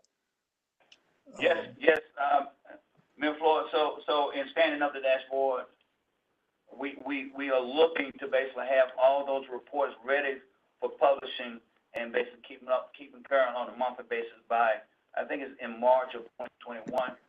So you see it right there, block 5 key reports, performance dashboards, et cetera, will be associated with that. So we're probably 2 to 3 months away, but we are in the process of basically development of those. Okay, and if I understand right, the board members will have access to that on a daily basis. Is that correct? That's right. It'll be real time. Okay, thank you very much.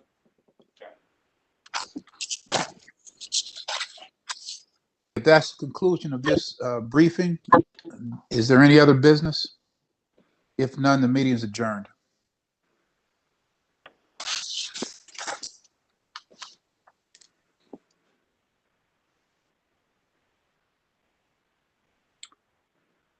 All right.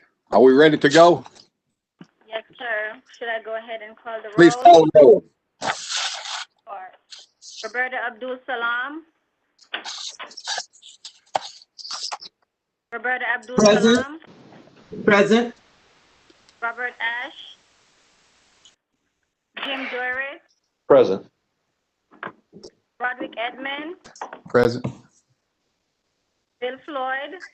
Present. Roderick Firestone. Present. Brian Glover. Jerry Griffin.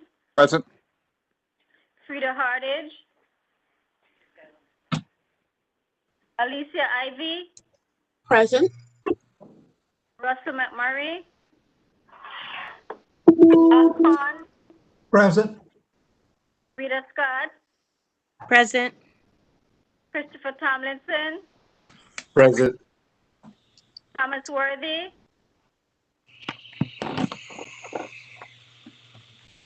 Mr. Chair, we have 10 board members participating. Thank you very much. Could I get a, Yes. Ms. Peters, this is Ms. Hartage. I'm on now. Sorry, I lost the connection. Thank you. All right. Could I get approval of the November 2nd, 2020 Operation and Safety Committee meeting? Move approval. So approved, Rod for action. All right. We got a motion and a second. Does anybody abstain? Does anybody have any corrections? Does anybody object? Minutes are adopted. First item, resolution authorizing the procurement of traction motor optical encoder IFB B46549. Doug Miller, Director of Rail Maintenance. And somebody's got noise going on. Hey, Rod Frierson, that's you. Okay. Good morning, Chairman Griffin, Mr. Parker, Mr. Greenwood, members of the Operations and Safety Committee. May I direct your attention to the agenda item requesting a resolution authorizing a contract for the procurement of traction motor optical encoders IFB B46549 with AA Electric Incorporated. The requested resolution authorizes the general manager, CEO, or his delegate to enter into the contract for the procurement of traction motor optical encoders with AA Electric Incorporated in the amount of $2,727,810. Next slide, please. The optical encoders are essential components in the rail car's vehicle's propulsion and brake system, critical to the safety and reliability. Maintaining adequate stock levels of optical encoders is vital in meeting the daily demands of the revenue fleet. These are used both during overhauls and running repair. Next slide, please. This is showing where the optical encoder is located on the end of the traction motor. There's one per traction motor or 4 per car. Next slide, please. This shows you, to give you some sense, this is a rail car vehicle truck under the car. There's 4 trucks per car. This is the traction motor assembly on the car. Here's the gearbox, 2 wheels and an axle between them. There'll be 1 coder for each of these assemblies, or 2 per truck. Next slide, please. The authority will purchase a quantity of up to 300 optical encoders per year manufactured by Dynapar over a 5-year period. On June 3rd, 2020, advance notices to bidders were sent to 3 vendors for the procurement of traction motor optical encoders. Notices of invitation for bid were advertised in the Atlanta Journal-Constitution, the Georgia Procurement Resume, the Georgia Local Government Access Marketplace, and on MARTA's website. 6 firms retrieved the online solicitation and/or purchased a CD. On the bid opening date and time of July 1st, 2020 at 2 p.m., 2 bids were received. Livingston and Haven LLC submitted the lowest bid at about $2.2 million and was determined to be a non-responsive bidder. Their solution was not technically compliant, wouldn't work. AA Electric Incorporated submitted the second lowest bid in the amount of $2,727,810 and was determined to be a responsive and responsible bidder. The Department of Audit is performing a price analysis to determine that the pricing is fair and reasonable. It's a 5-year base term contract. It's using local operating funds and has a DBE goal of 5%. And I'll speak more to that DBE goal a little later in the presentation. Next slide, please. This is showing how the contract's laid out. And again, these are a stock item at MARTA we've been using for about 5 years. I'll show you some usage in a minute here. The 300, we're not buying 300 a year. They're a stock item. We have a min and a max level. And as we use them, they're ordered to need. So we have the potential to order up to 300 each year. And what this does is give us supply chain certainty and cost certainty over the next 5 years. Next slide, please. So this shows the usage over the last 5 years. And in 2015, we started using this encoder after we tested it because it replaced a previous encoder that was much less reliable and prone to failure. So what this shows is over the last 5 years, we've been replacing all the encoders in the fleet. There's about 1,200 encoders, and this is almost 900 we've used over the last 5 years. So over the next year, we may still see a fairly high use, although it started to come down, and then it should trail off in the remaining years, as this has been a pretty decently reliable component. So, you know, when we did our overhauls, our L-care, our truck changeout, our traction motor changeouts, anytime it had the older, less reliable encoder, we put this newer, better performing encoder on. So that's kind of driven the usage up over the last 5 years, but we expect that to go down moving forward. Here's some information on the DBE. It does have a goal of 5%. There's not a super lot of room. This is a widget, kind of a niche market widget that we're buying that not too many sources for this. So we got what DBE participation we could by. We used a local, we had them use our DBE, D&I had them use pick a local firm for shipping supplies. And we were looking for a local firm to help supply the connector that makes up this component. They couldn't find one locally. They found a Florida minority company, which they're located in Florida, so that's the one they're using. So D&I reviewed this, and they indicated that they did really make a good faith effort to maximize local DBE participation. So next slide, please. Oh, I'm sorry, I spoke. I didn't have you change the slide. So that's the one I just spoke to on the D&I participation. So if there's any questions on that, okay, next slide, please. Any questions overall on the purchase or anything? I'll go ahead and finish the resolution, and then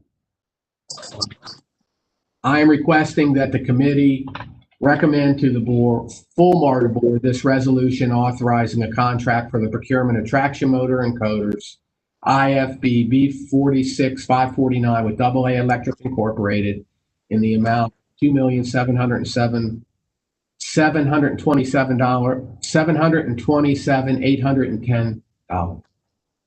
I'll move approval, Jim Durrett. Al Pond, second. Any questions?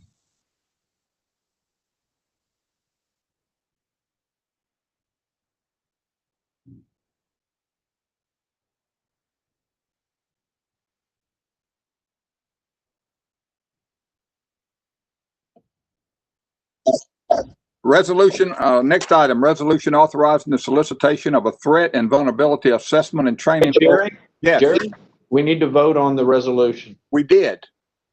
Oh, I didn't hear a thing. I didn't hear it either. Mr. Griffin, you were muted. We couldn't hear you. Oh, I'm sorry. I asked if anybody objected. If anybody abstained, motion's adopted. That's a good way, Jerry, to control a vote if you just mute yourself and talk. Well, I didn't realize I was muted, but anyway, the next item, resolution authorizing the solicitation of a threat and vulnerability assessment and training program, RFP P4775. Lieutenant Greg Gamble, Police Services.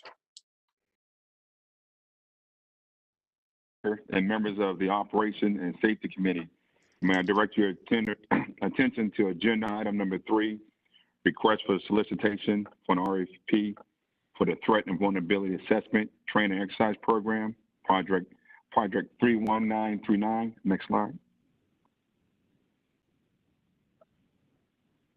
MARTA Police Department's current Threat and Vulnerability Assessment Training and Exercise State contract expires on December 31st, 2020. The new contract will be an RFP and will allow an opportunity for DBE participation. The current contract is on a GSA schedule, and we recognize that, and we ensure that the next one will allow for better participation for DBE. The existing security and emergency management efforts includes staff training initiatives, co-operational plan development, pre-planned exercise for capability validation. The ultimate goal is to strengthen and advance MARTA's commitment to excellence in security and emergency management throughout the metropolitan Atlanta transit sector. Next slide.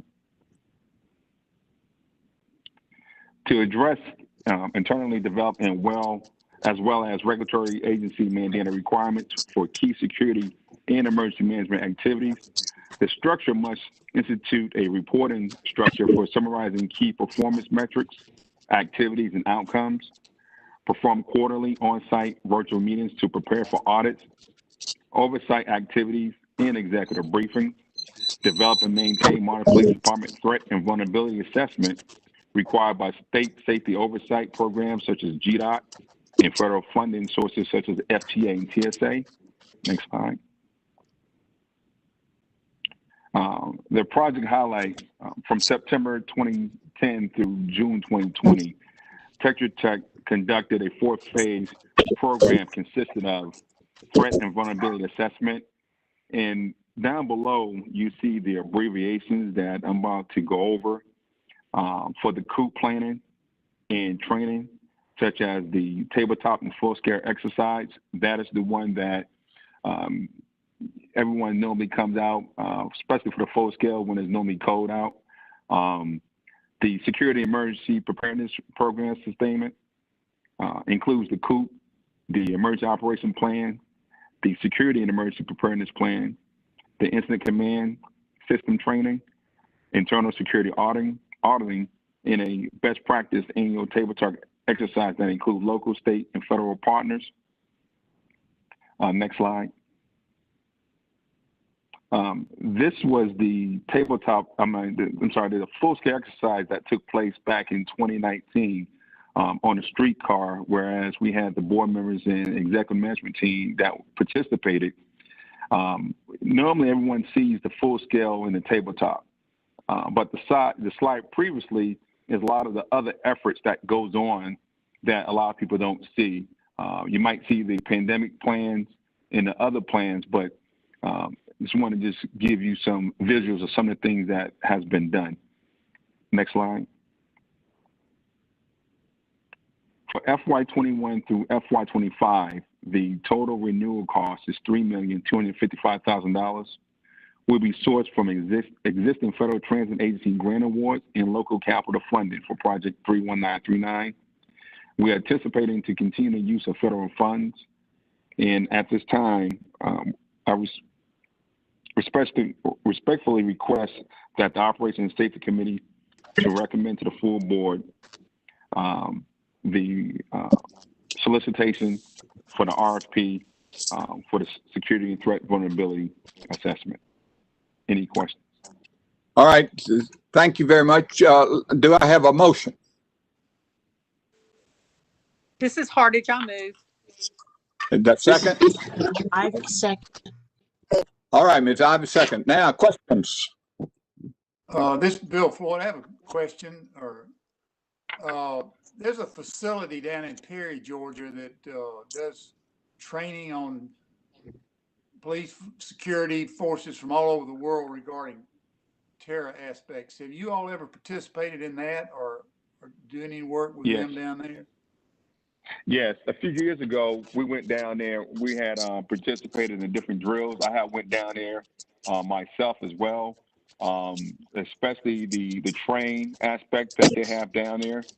So a lot of our members have been down there, and yes, we have participated in exercises down there. Okay, thank you.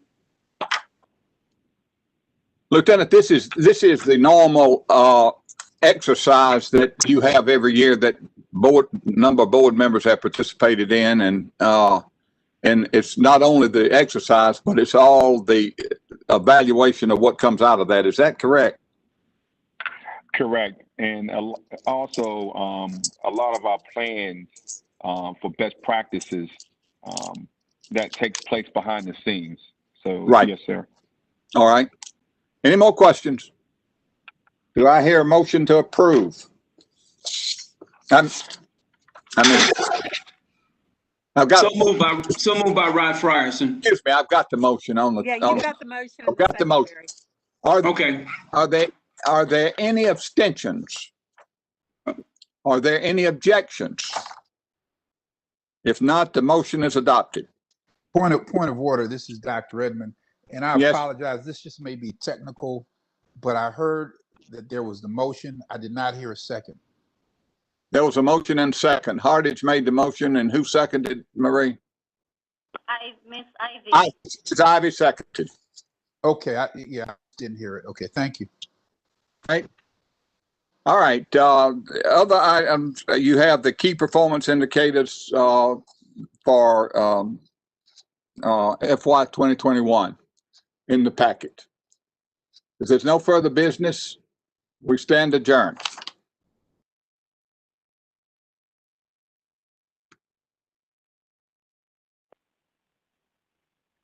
Mr. Price. Okay, we would like to call the Business Management Committee meeting to order. Mrs. Peters, can I get a roll call? Sure, sir. Roberta Abdul Salam. Robert Ash. Jim Durrett.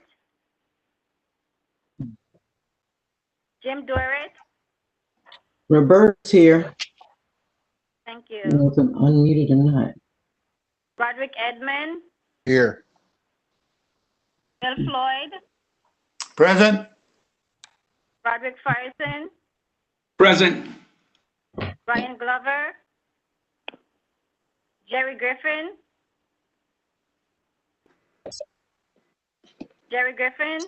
Present. Oh, present. Frida Hardage. Present. Alicia Ivy. Present. Russell McMurray. Al Pond. Present. Rita Scott. Present. Christopher Tomlinson. Thomas Worthy.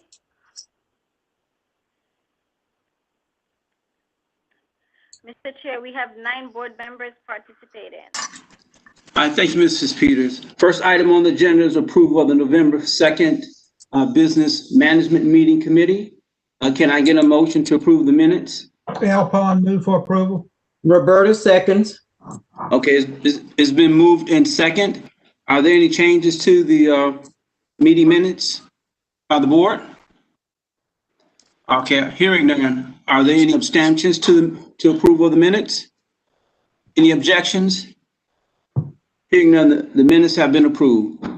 The first item on the agenda is a resolution authorizing the award of a contract for the procurement of Cisco Collaboration Flex Plan, IFB, B46939. Mr. Kirk Talbert, AGM Technology, you have the floor, Mr. Kirk. Thank you, Mr. Frierson, Mr. Parker, Mr. Hurley, and members of the Business Management Committee. This morning, I'd like to request approval of request approval of award of a contract to Converge One in the total amount of $1,057,389.60. This contract allows the agency to renew our licenses, maintenance, and support for our telephone system. This is a 3-year contract with 2 one-year extensions. So the annual cost is at $211,477.92.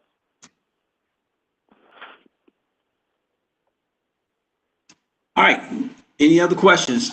All right, can I get a motion to approve the resolution that's been presented? Hardage makes a motion. Jim Durrett will second. Okay, it's been moved in second. Any discussion? Okay, hearing no discussions, are there any abstentions to the resolution? Are there any objections to the resolution? Okay, hearing none, the resolution has been approved. The next item on the agenda is a resolution authorizing the renewal of MARTA's excess operating property and liability insurance programs, for 2021. Donna Jennings, Director of Risk Management. Mrs. You have the floor. Good morning, Chairman Frierson, Mr. Hurley, Mr. Parker, and members of the committee. The resolution before you today is a request to renew the authority's excess operating, property, and liability insurance programs for calendar year 2021. Next slide, please. We are dealing with significant challenges during this renewal cycle, particularly with respect to the liability insurance coverage and the market forces driving costs higher and pushing companies to take on higher retentions. I'll provide a high-level overview of the cost drivers and the proposed structural changes to our liability insurance program, as well as the factors influencing the cost of the property insurance. We'll talk about the liability coverage first. The commercial automobile liability and excess liability insurance markets in 2020 are very challenging due to continued increases in both the number and cost of claims over a 10-year period. In response, insurance companies are reducing the amount of coverage they will underwrite on certain types of businesses, insulating themselves further from risk through larger deductibles or retentions, and then charging a lot more for less coverage. Next slide, please. For the last 20 years, as you can see from the orange line, we've had a $5 million self-insured retention. We've settled claims during this period within the retention, and the cost of coverage above the retention was cost effective until 2019. At the end of 2018, the primary insurance company on our program and other insurers exited the rail transit liability insurance market, which created gaps in our coverage that had to be filled with different insurance carriers. And as a result of these ongoing challenges that we discussed previously, and as the blue line on the slide illustrates, the cost of our coverage has increased from $3.1 million in 2018 to $6.75 million in 2020, an increase of 117% in the last 3 years. Today, commercial automobile liability insurance carriers will not support a $5 million self-insured retention for a public entity like MARTA that operates a large bus fleet. The minimum retention insurance carriers throughout the worldwide insurance markets that they will support now is a $10 million retention. Due to this change in posture by the insurance carriers throughout the world markets, we need to change the structure of our coverage for 2021. Next slide, please. The structure that Marsh, the authority's insurance broker, is working on now will have a $10 million retention as the base, as you can see in the slide. We're also restructuring the upper layers of the program to address coverage availability and pricing issues resulting from the carrier's change in appetite for our type of risk. Just a point of information, our upper limits will remain at $150 million. That will not change. The next slide, please. The estimated not to exceed cost for the 2021 liability insurance coverage is $8.8 million. This is a very conservative estimate that accounts for the market conditions we're confronted with. Excuse me. As negotiations continue, our goal is to drive the cost down as much as possible. At present, if we paid the not to exceed number indicated here, the cost for the coverage would increase by 30% or $1.9 million. In summary, the 2021 proposed program increases the retention to $10 million and replaces the expiring excess liability policies at a not to exceed cost of $8.8 million. And now we'll quickly talk about property coverage. Essentially, there are no changes to the expiring coverage limits or the retention level for the 2021 property insurance policy. We currently have in place the policy for the excess property coverage with a retention of $5 million and limits of $250 million. And the worldwide property markets are still in flux due to the continued effects of the catastrophic storm and wildfire losses sustained from 2017 to date and continuing. Because these events are increasing in frequency and severity or cost, the insurers are increasing premiums to cover the losses. The cost of our coverage will increase from $1.2 million in 2020 to a not to exceed cost of $1.6 million in 2021. And again, similar to the liability coverage, as we continue our negotiations, our goal is the same, to drive down our cost as much as possible within the market constraints. So in conclusion, the total not to exceed cost for the excess property and liability insurance programs for 2021 is $10.4 million. and I respectfully request your approval of this resolution. Last slide, please. Jim Durrett, move approval. Griffin seconds. Okay, it's been properly moved in second. All right, any discussion? All I can share is that the cost of liability is continuing to go up based on the environment, and we have to have it. So it's been properly moved in second. Are there any abstentions to the renewal, the resolution? Are there any objections? Okay, hearing none, the resolution has been approved. Thank you, Mr. Jennings. Appreciate it very much. Thank you. The next item on the agenda is a resolution authorizing the award of a contract for procurement of drug and alcohol software, RFP P43284. Mr. Steve McClure, Director of Human Resources, you have the floor. Good morning, Chairman Frierson, Business Management Committee members, Mr. Parker, Ms. Barrero, members of the EMT, and others. I'm here to request your approval of our resolution authorizing the award of a contract for the procurement of drug and alcohol software, RFP 43284 to Drug Pack LLC. This is a new contract with a 5-year term consisting of a 3-year base and 2 one-year options for a total of $564,385. This recommendation positions MARTA to meet the Federal Transit Administration's requirement that entities receiving federal funds maintain a compliant drug and alcohol program. This drug and alcohol program falls under the Omnibus Transportation Employee Testing Act of 1991 and covers approximately 3,114 MARTA employees occupying safety-sensitive positions. To be compliant, the FTA requires that random testing rates of 50% for drug and 10% alcohol. Therefore, under the random testing component only, we expect to test approximately 1,557 employees for drugs and 31 employees for alcohol this year. In addition to the random testing requirement, we're also required to conduct pre-employment drug tests, post-accident reasonable suspicion drug and alcohol tests, and return to work tests. Currently, the Occupational Medical Services Unit uses a desktop software that is approximately 20 years old and no longer supported by the Compliance Information Systems group. Therefore, by entering into this recommended contract with Drug Pack, we will migrate to a cloud-based software solution that tracks and satisfies all of our pre-employment, post-accident, reasonable suspicion, and random testing requirements.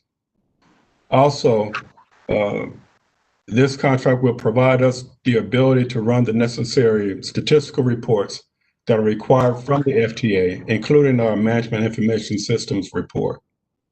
It also ensures compliance with the random selection criteria, automates notifications and communication between MARTA, our testing labs, and our medical review officers. It stores our required supervisory and employee training data and provides a web portal with access that improves our business processes.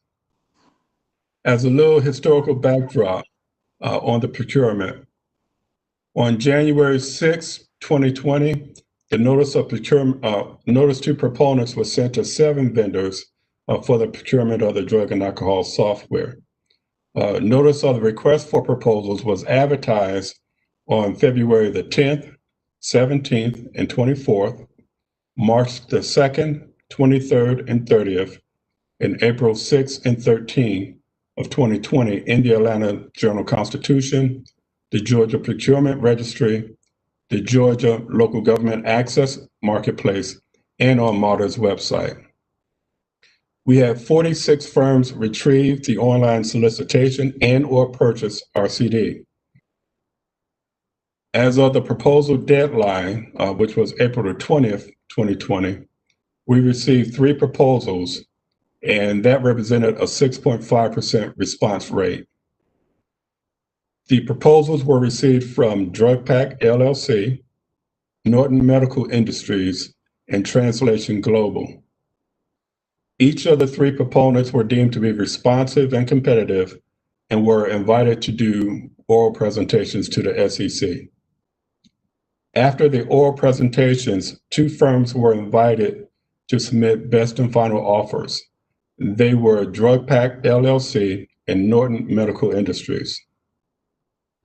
Based off of the best and final offers and consistent with the MARTA Act, we believe it's in the best interest of the authority to enter into a contract with DrugPack LLC. For the DBE consideration, there is a 5% DBE goal for this procurement. So in closing, I want to restate the request that the Business Management Committee recommend to the board approval of our resolution authorizing the award of the contract for the procurement of drug and alcohol software, RFP 43284 to DrugPack LLC. Thank you. All right, thank you, Mr. McClure. Appreciate that very much. Can I get a motion and a second to concerning the resolution that's been presented? Jim Durrett, move approval. I need a second. Rita Hardage, second. Okay, it's been properly moved and second. Discussion. All right, hearing no discussion. Are there any abstentions to the resolution? Are there any objections to the resolution? So hearing none, the resolution has been approved. Thank you, Mr. McClure. We appreciate it very much. Thank you. The next item on the agenda is a briefing, the FY 2020 first quarter financial highlights and financial key performance indicators. Mr. Kevin Hurley, Interim Chief Financial Officer. Mr. Hurley, you have the floor. Yes, sir. Thank you, Mr. Frierson, members of the Business Management Committee, and Mr. Parker. I'm here to give you an update on, if you could scroll to the correct presentation, please. There we go. First quarter financial highlights and financial key performance indicators. Next slide, please. This slide presents that the net revenue of $151.4 million has exceeded the budget by $3.5 million or 2.3% for first quarter, and net expenses of $115.7 million underran the budget by $19.6 million or 14.4% for first quarter. This has resulted in a $23.1 million surplus for the first quarter of the fiscal year, and we'll get into some of the details here on the next page. Next slide, please. First, I'd like to discuss the revenue performance. Net total was a $3.5 million over budget. The drivers of that overperformance were the sales tax, title ad valorem tax, federal assistance, and other revenue, all performing above budget for first quarter. The sales tax performed above budget predominantly because of, it was a little bit higher than anticipated, but in addition to that, we had a one-time infusion of sales tax due to an audit that was performed by the Department of Revenue on distributions from fiscal years 2015 through 2019. That resulted in MARTA receiving an $8.7 million infusion of sales tax in the month of September. So we're performing above budget so far for the year without that, but certainly that infusion is very helpful. The title ad valorem tax budget overrun is really a budgeting. We tend to budget that line item pretty conservatively because we don't know how the automobile industry slow down. It's been predicted for a couple of years now, so we just tend to try and budget that a little bit conservatively. The federal assistance over budget is due to the timing and the draws that we have executed. We execute a little faster than we thought we were going to. And then the other revenue overrun is based on a natural gas tax credit that was reinstituted last winter, January, February timeframe, where MARTA is allowed to retroactively go back to 2017, 2018, 2019 and claim a natural gas tax rebate for the natural gas used in our vehicles. So we've been doing that since February, and we had one of those claims hit in September as well. So that's a $3.5 million piece just in that one tax credit. Okay, the drag on the revenue, as we can see, there is the passenger revenue. We budgeted $19.4 million, and actuals to date have been $9 million, so it's $10.4 million lower than budget. This is really due to the timing of when we built the budget. The budget was built early in the pandemic before we really understood the impacts and the longevity that the pandemic has resulted in. So this was early on.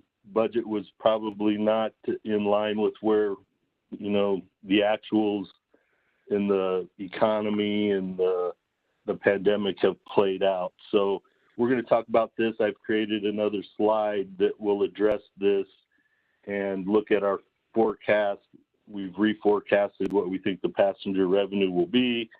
And so it's, while we want to look at it from the budget perspective, we also want to look at it when we know that there's an outlier in our budget. So we'll look at that in a few minutes here.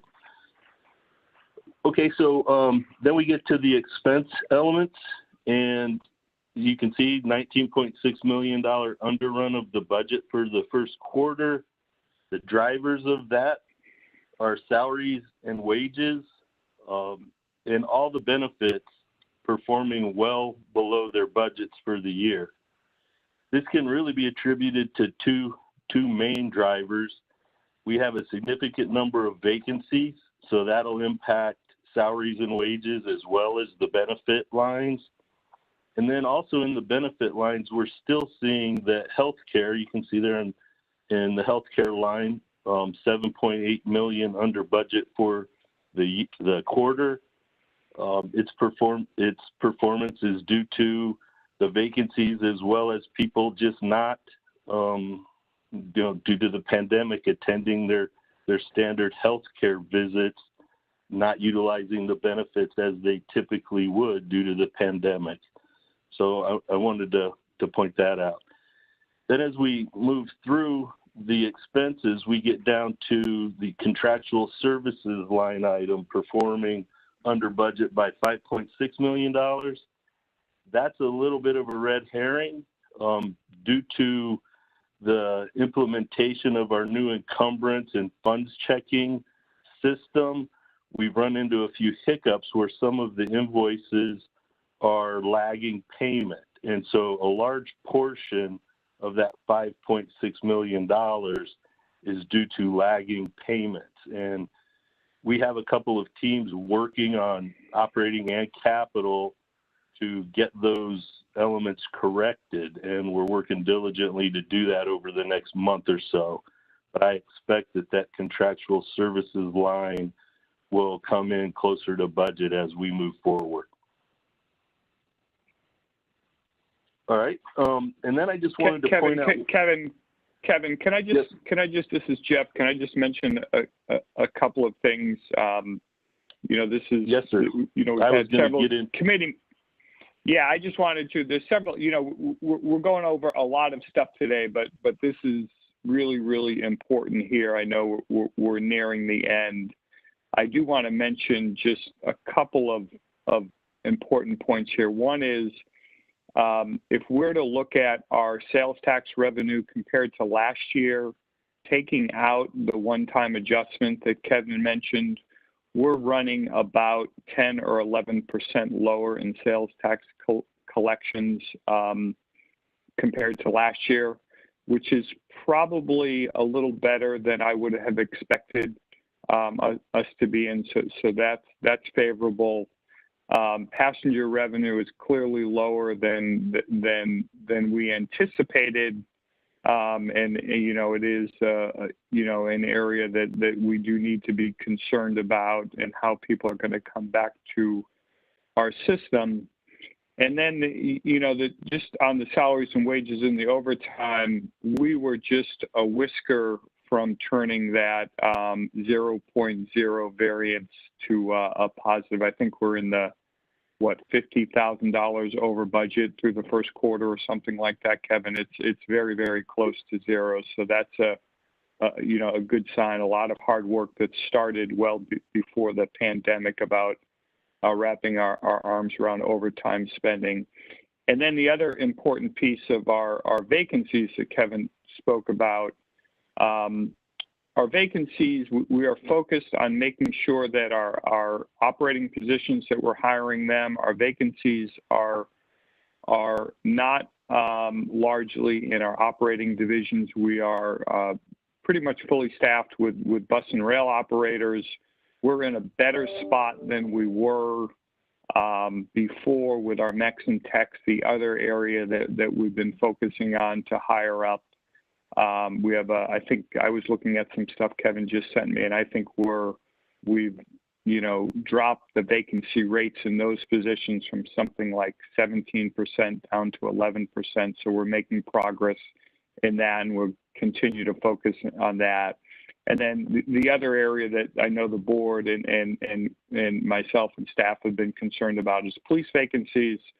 You know, we're continuing to manage those, and we're really not any worse than we have been historically. We have been able to hire a significant number of the protective specialists, as we have talked about the transition to those non-sworn officers. So I think we're making a lot of progress in filling vacancies of our kind of frontline customer-facing or customer-impacting positions, and many of these vacancies are really in the administrative staff.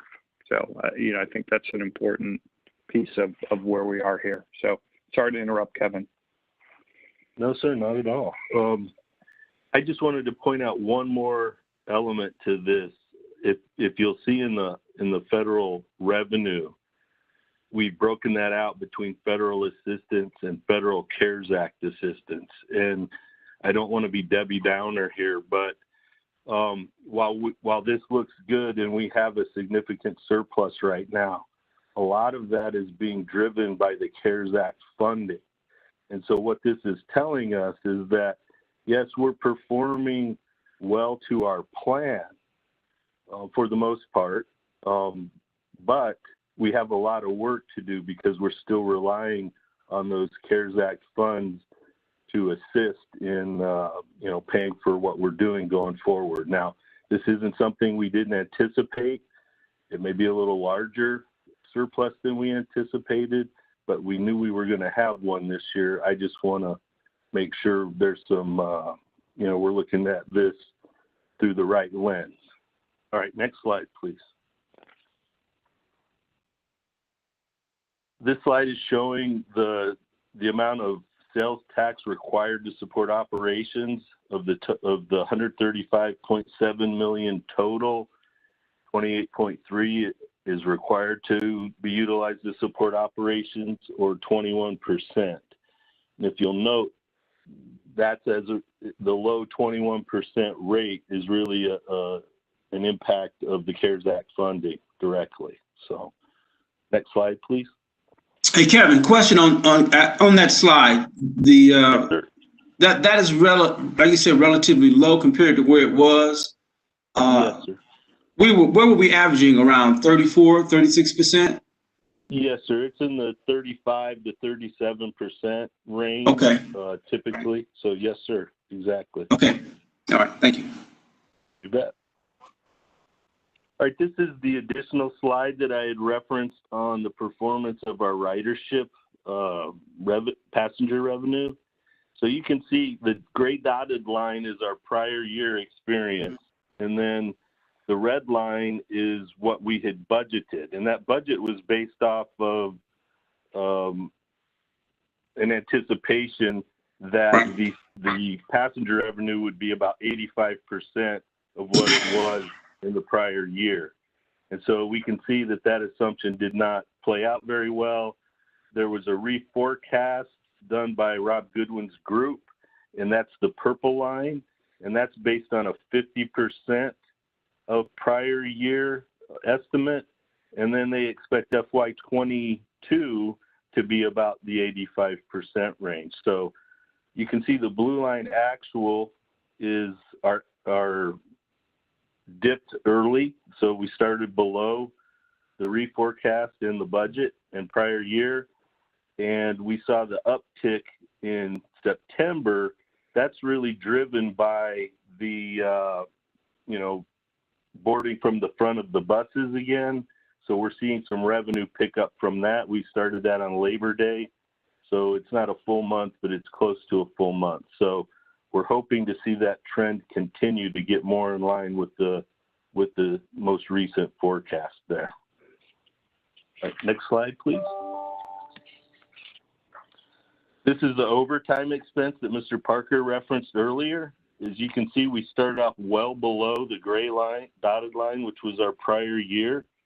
And the red line is the budgeted line. So first month, we were well below both. The second month, we were right on budget, well below last year. And this month, we're slightly higher than budget.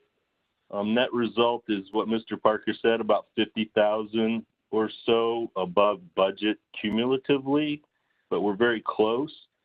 And what I'd like to point out here is the trend is up, and we're cognizant of that, and we're going to work diligently to keep those overtime expenses in check as best we can. So just wanted to point that out since that was something important to the board. All right, next slide. Here's our first quarter key financial performance indicators. Next slide. You can see net revenue in the blue was higher than net expenses each month of the year so far, and it's driven by the items that we referenced earlier. Next slide. This slide shows our sales tax and title ad valorem tax. You can see the blue line is our actuals, and that's performing better than the red line budget, but it is, like Mr. Parker referenced, it's lower than our prior year experience. And you can see we were slightly higher than budget the first 2 months. We got the infusion of the $8.7 million in September. Without that $8.7 million, we would still be slightly higher than budget. But obviously we see the spike there as a result of that infusion. Next slide, please. And Mr. Hurley, before you go on to, can you go to the previous slide just for a moment? Yes, so I think this infusion that we were talking about, just want to make sure that the board was aware that this was something, like you said, was done from an audit that was done, and this is something that we were aware of, but now this we have it on the books, but it doesn't happen every year. This is maybe something that happens every 4 or 5 years. Is that right? Yes, sir, that's correct. It happens periodically. The DOR will audit the distributions to make sure all the jurisdictions are getting what they're supposed to receive.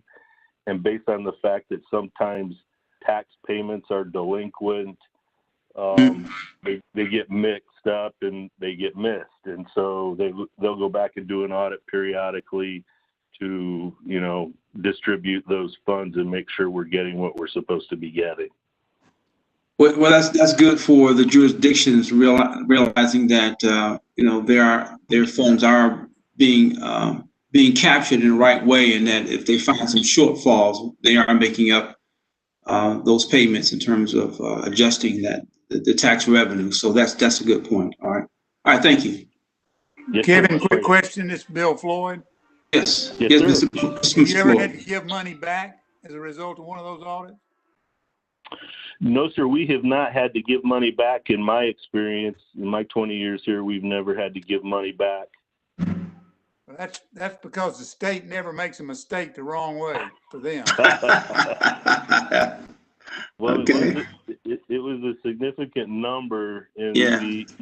I think they err to the conservative side, and I don't blame them for doing that at all. I can promise you they're not going to overpay you without somebody making them do it. So. Yes, sir. It'll never happen, Bill. Never happen. Yep. All right. This last slide here is just simply the passenger revenue performance, the budget, and I wanted to show this just to reiterate the challenge that we have there in our passenger revenue. We've got a plan put together. At least we have a draft plan for the next 5 years to get back in a smooth transition. I still have to share it with Jeff, but this is going to be a challenge for us, and it's something that is not necessarily in our control. There's large circumstances, as you all know, that are going to help drive this, and I just wanted to emphasize the challenge that we have. Next slide. And that concludes my presentation. Okay.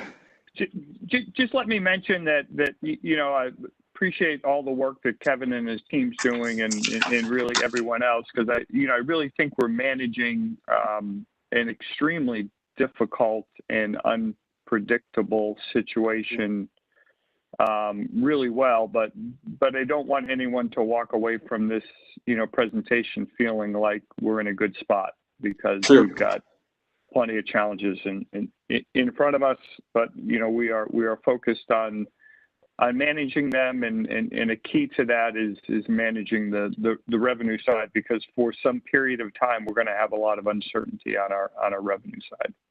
Excuse me, and managing our expense side because of the uncertainty on the revenue side. Yes, sir. Yeah. All right.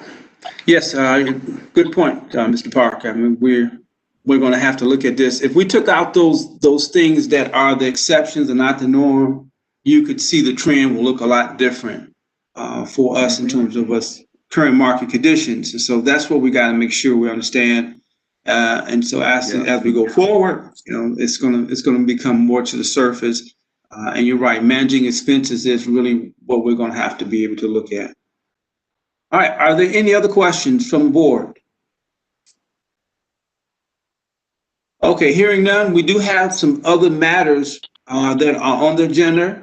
The FY 2021 current month, September, is there for information only, and also the FY 2020 first quarter financial performance indicators is also part of the packet for the board members. So I ask that you take a look at that information. It just sheds a little bit more light on kind of where we're at currently.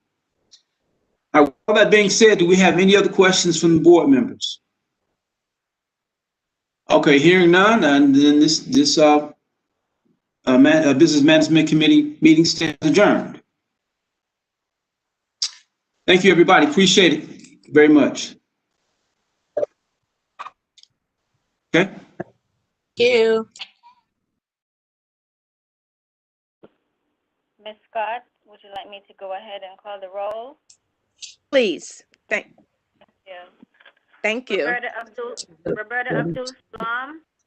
Present. Robert Ash. Jim Dorrit. Present. Edric Edmond. William Floyd. Present. Roderick Farson. Present. Brian Glover. Jerry Griffin. Present. Frida Hardage. Present. Alicia Ivy. Present. Russell McMurray.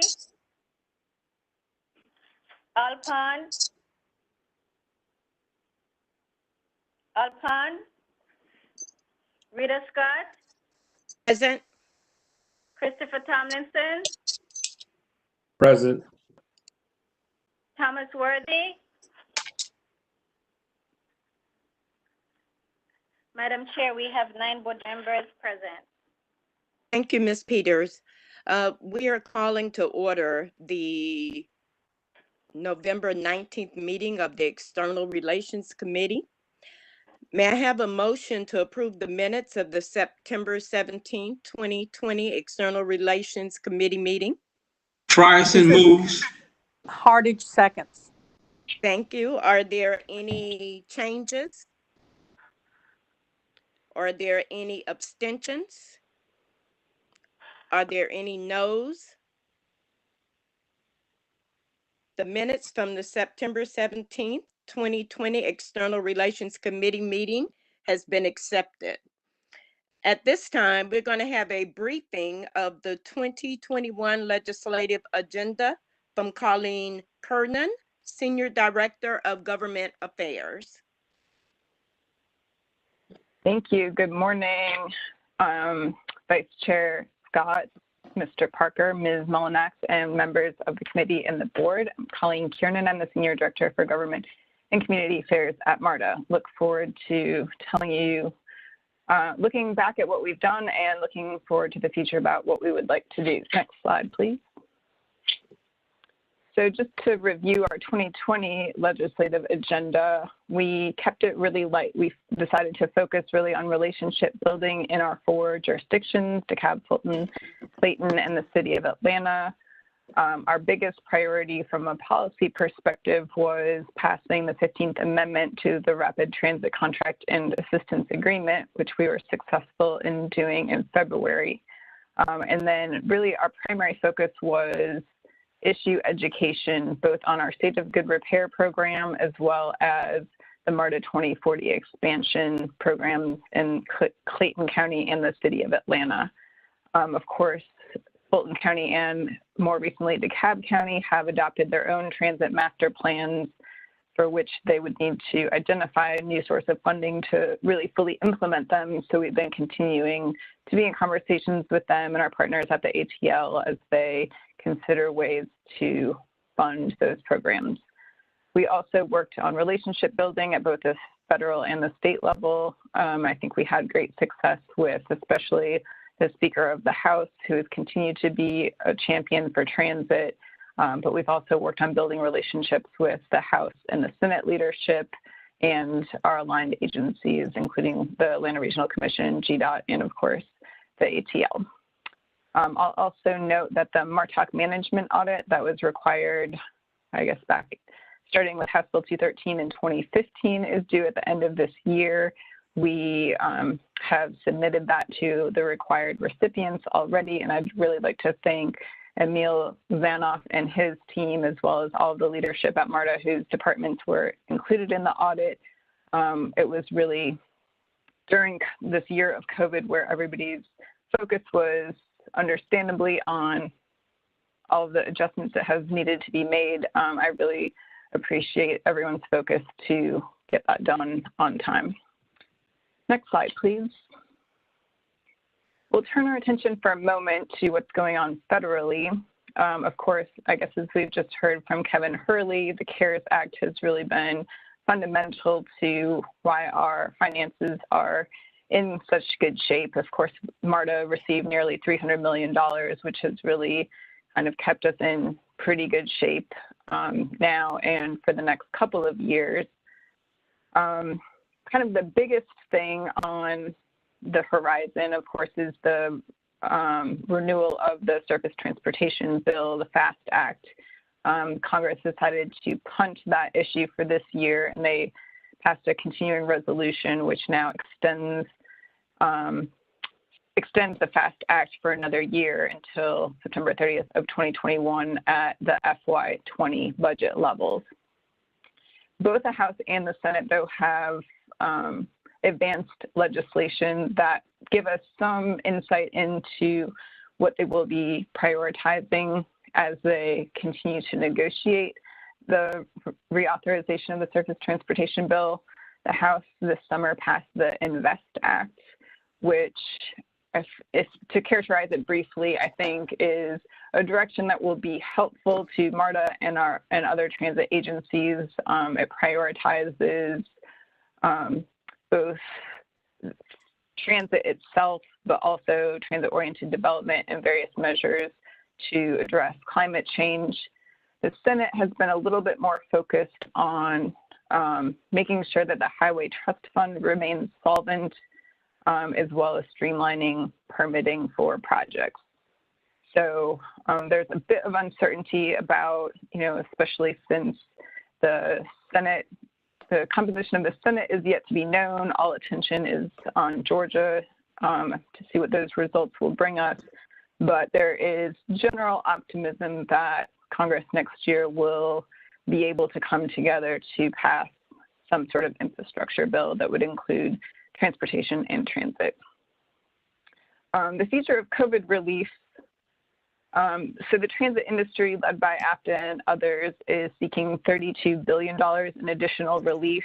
I think, while our budget situation isn't great, it's certainly not nearly as dire as others. You might have seen in the headlines that the MTA in New York has passed or is working on their budget and is warning of 40% cuts in rail service, 30% cuts in bus service, and layoffs, approaching 10,000 people. So other agencies are certainly in much more dire situations than we are. So the HEROES Act that was passed by the House did include that $32 billion that the transit agencies and our trade associations have been pushing for.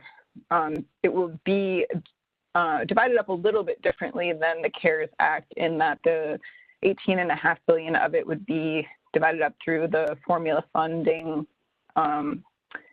formulas, and then $10 billion of it would be for emergency relief. And so those agencies that were funded at less than 100% of their operating costs would be able to go back to FTA and apply for emergency relief to make themselves whole. So it doesn't look like COVID relief will pass by the end of this year, but the Senate is looking towards a lower amount, but of course that's just sort of all held up in sort of some of the bigger issues that are going on in Washington politically. Looking ahead, though, to the Biden administration, we can get some clues for where he's headed through what his campaign plan and his transition team have put out. Generally, it's a much friendlier picture for transit overall. There's a great interest in climate change and doing economic recovery through investments in infrastructure, including transit. So some of the ideas that the Obama administration utilized in 2009 with the ARA, the American Reinvestment and Recovery Act, we can anticipate. So some of our expansion programs and those projects that are moving forward, we hope to be able to line up with the funding opportunities that we anticipate in the new administration. Next slide, please. Going back to the election results as they relate to the state of Georgia, we will have, so the composition of the Georgia House and the Georgia Senate didn't change a great deal. There was a net 2 pickup from the Democrats in the House and a net 1 pickup in the Senate. One of those changes, though, is House District 52, represented by Deborah Silcox in Sandy Springs, who has served as the MARTA chair for the last 2 years. She was defeated by her Democratic opponent. And so in addition to the chair role, so we have really enjoyed working with her. She's been a great chair, but Speaker Ralston will have the opportunity to appoint a new chair of MARTA. There will be a couple of other vacancies in addition to that. For example, Representative Vernon Jones chose not to be on the November ballot, and so there will be a vacancy for him, as well as Nikema Williams had served on the MARTA committee, and she, of course, will be headed to Congress. So there will be a few other vacancies as well. Additionally, the House Transportation Chair, Kevin Tanner, who has served and been a leader on transit, ran unsuccessfully for Congress in the 9th District. So Speaker Ralston will also be appointing a new transportation chair. So we'll look forward to building those relationships within our delegations. Fulton, DeKalb, and Clayton. The City of Atlanta delegation chair has been Pat Gardner. She chose to retire this year, and so the City of Atlanta we'll see. Essentially, Fulton County and the City of Atlanta have been kind of running together. So they're chaired by, the Fulton County delegation is chaired by David Dreyer. We'll see whether the City of Atlanta delegation wants to go off and be a little bit more independent, or whether they'll continue to operate the same way they have. And then the other sort of relevant piece is the Gwinnett referendum failed by just about 1,000 votes. So they have 3 new county commissioners, and it will be interesting to see both how they and Cobb County, also with 3 new commissioners, address the issues and the opportunities of transit in their counties. Next slide, please. So we had a sort of opportunity, although this getting state funding for transit wasn't overtly on our legislative agenda for last year, we did take advantage of this opportunity that we had with the marketplace facilitator legislation, which brought our transit network companies, Uber and Lyft, into the marketplace facilitator legislation that was passed early in the session, House Bill 276, which levied the sales tax for the county, the relevant sales tax for the county where the trip originated, which would have been a positive for us in terms of generating more sales tax. The TMC companies, Uber and Lyft, fought successfully to change that from a sales tax to a 50-cent per ride excise fee instead. And so the legislature, when making that change, expressed intent to dedicate that money for transit. The fiscal note anticipated in the first year the revenue being about $40 million. We'll have to see where that ends up in light of COVID and fewer rides being taken. And then also remember back to House Bill 170 in 2015 that changed how the gas tax, the motor fuel tax works. We have that bill, House Bill 170, levied a $5 fee on hotel and motel rooms, and also assessed a heavy-duty vehicle fee, which are not subject to the same restrictions as the motor fuel tax, which is only to be spent on roads and bridges. But the hotel, motel, and heavy-duty vehicle fee are eligible to be spent on any transportation expenses. And so in House Bill 105, there was an agreement that House Bill 170 sources would be limited to only 10% of them spent on transit. So just looking at the past year's revenue, this is pre-COVID, again, $18 million for the hotel motel fee, and $1.5 million would be 10% of the state's annual heavy vehicle fee revenues. So pre-COVID, about $60 million that the state intends to spend on transit annually. We'll see what the numbers end up as. Next slide. In thinking about the team that we're going to need down there this year, we are sort of been culling down the number of firms that are working on our behalf. And this year we're proposing to go down to 4, which are Georgia Link, McGuire Woods, Public Impact, and the Robbins Government Relations Group. There, of course, has been concern expressed about how much we spend on lobbying, so we've been diligent in trying to become more efficient. Also want to mention our federal lobbying contract is with Holland and Knight. It was a 2-year contract with 3 one-year options that rolls around in August. We are currently in the first year of the 3 one-year options. We have 2 sub-consultants under Holland and Knight, Paramount Consulting and Jeff Booth Consulting. Next slide, please. So then in thinking about what we want to accomplish this year, In addition to the funds from House Bill 170 and the Uber and Lyft fees that I laid out a little bit ago, the ATL also has submitted its first list for bond funding, which is something that House Bill 930 that created the ATL legislated. And so of the 9 projects that the ATL submitted, 4 of them are MARTA projects. We have 2 state of good repair projects, station rehabilitation and TR4, and then we have 2 expansion projects, so the Summer Hill BRT and the Clayton BRT. And so without being super prescriptive about what we want, we do intend to advocate for state funding for MARTA priorities in general, and begin to really have a closer partner with the state as they begin to really wade into funding for transit. We also are finding the need to, as our bus rapid transit projects advance, have some sort of state code that deals with both how a bus lane is dedicated.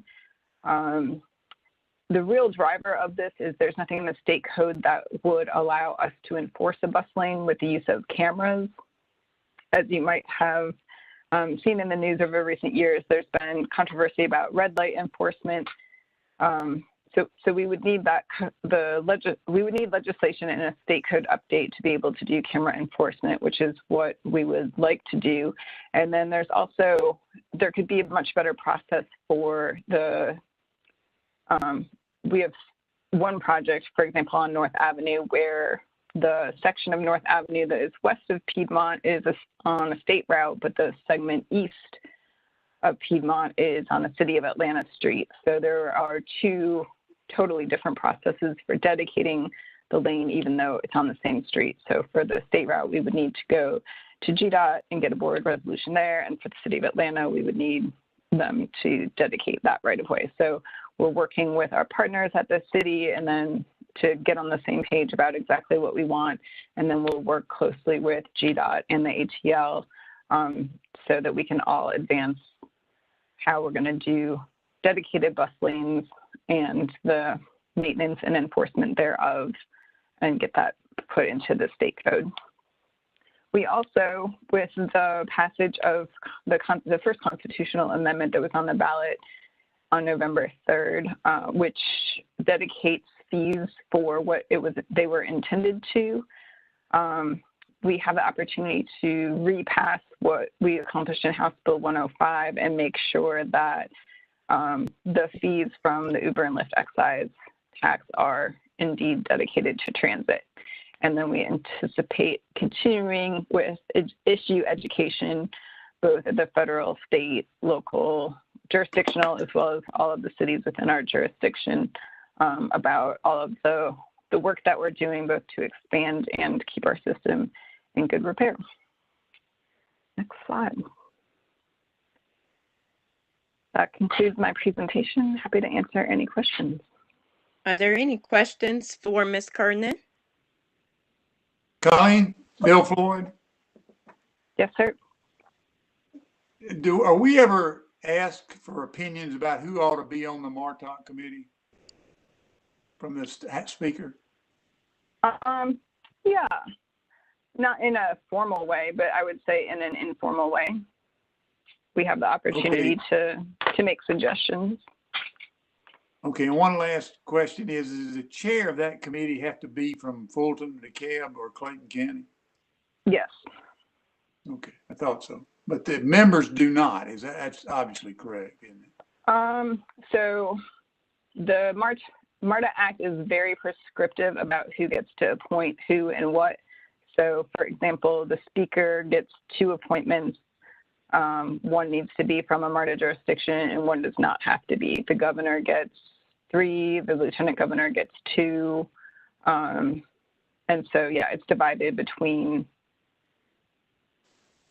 like, generally for each person who gets an appointment, there has to be some mix between representing a MARTA jurisdiction and not.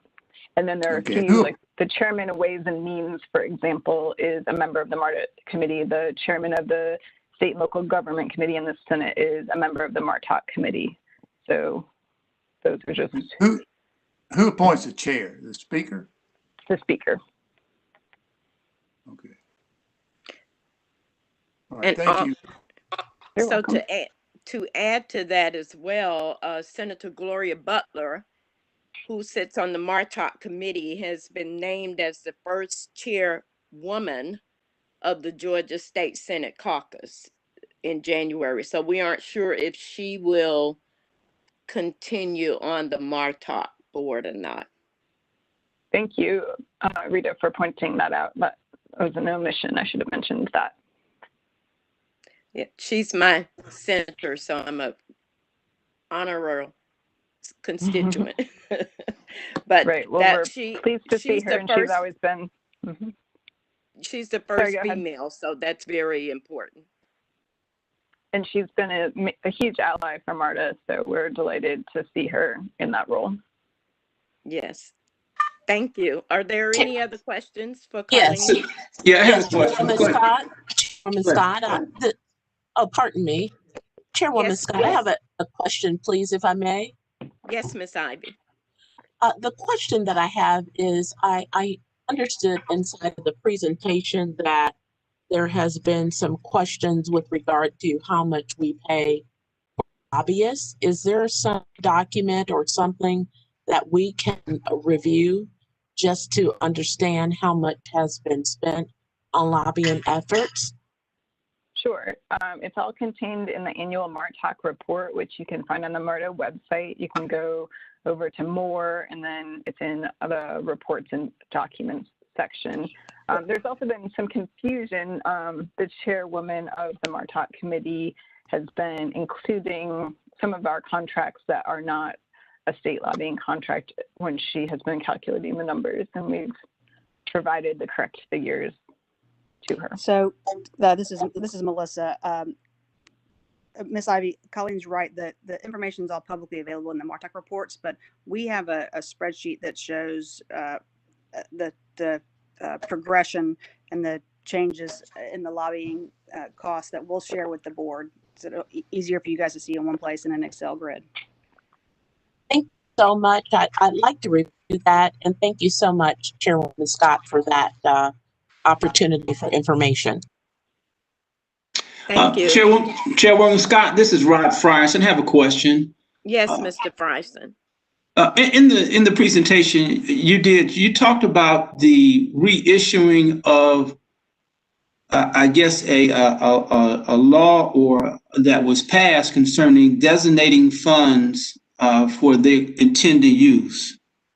So help me understand it. I know that I saw the resolution on the ballot. So it has to be revisited again because are they not abiding by what was requested at first? Sure, because House Bill 105 was passed at the end of June and signed into law at the beginning of August, it's not subject to that constitutional amendment since the constitutional amendment was adopted by the voters on November 3rd.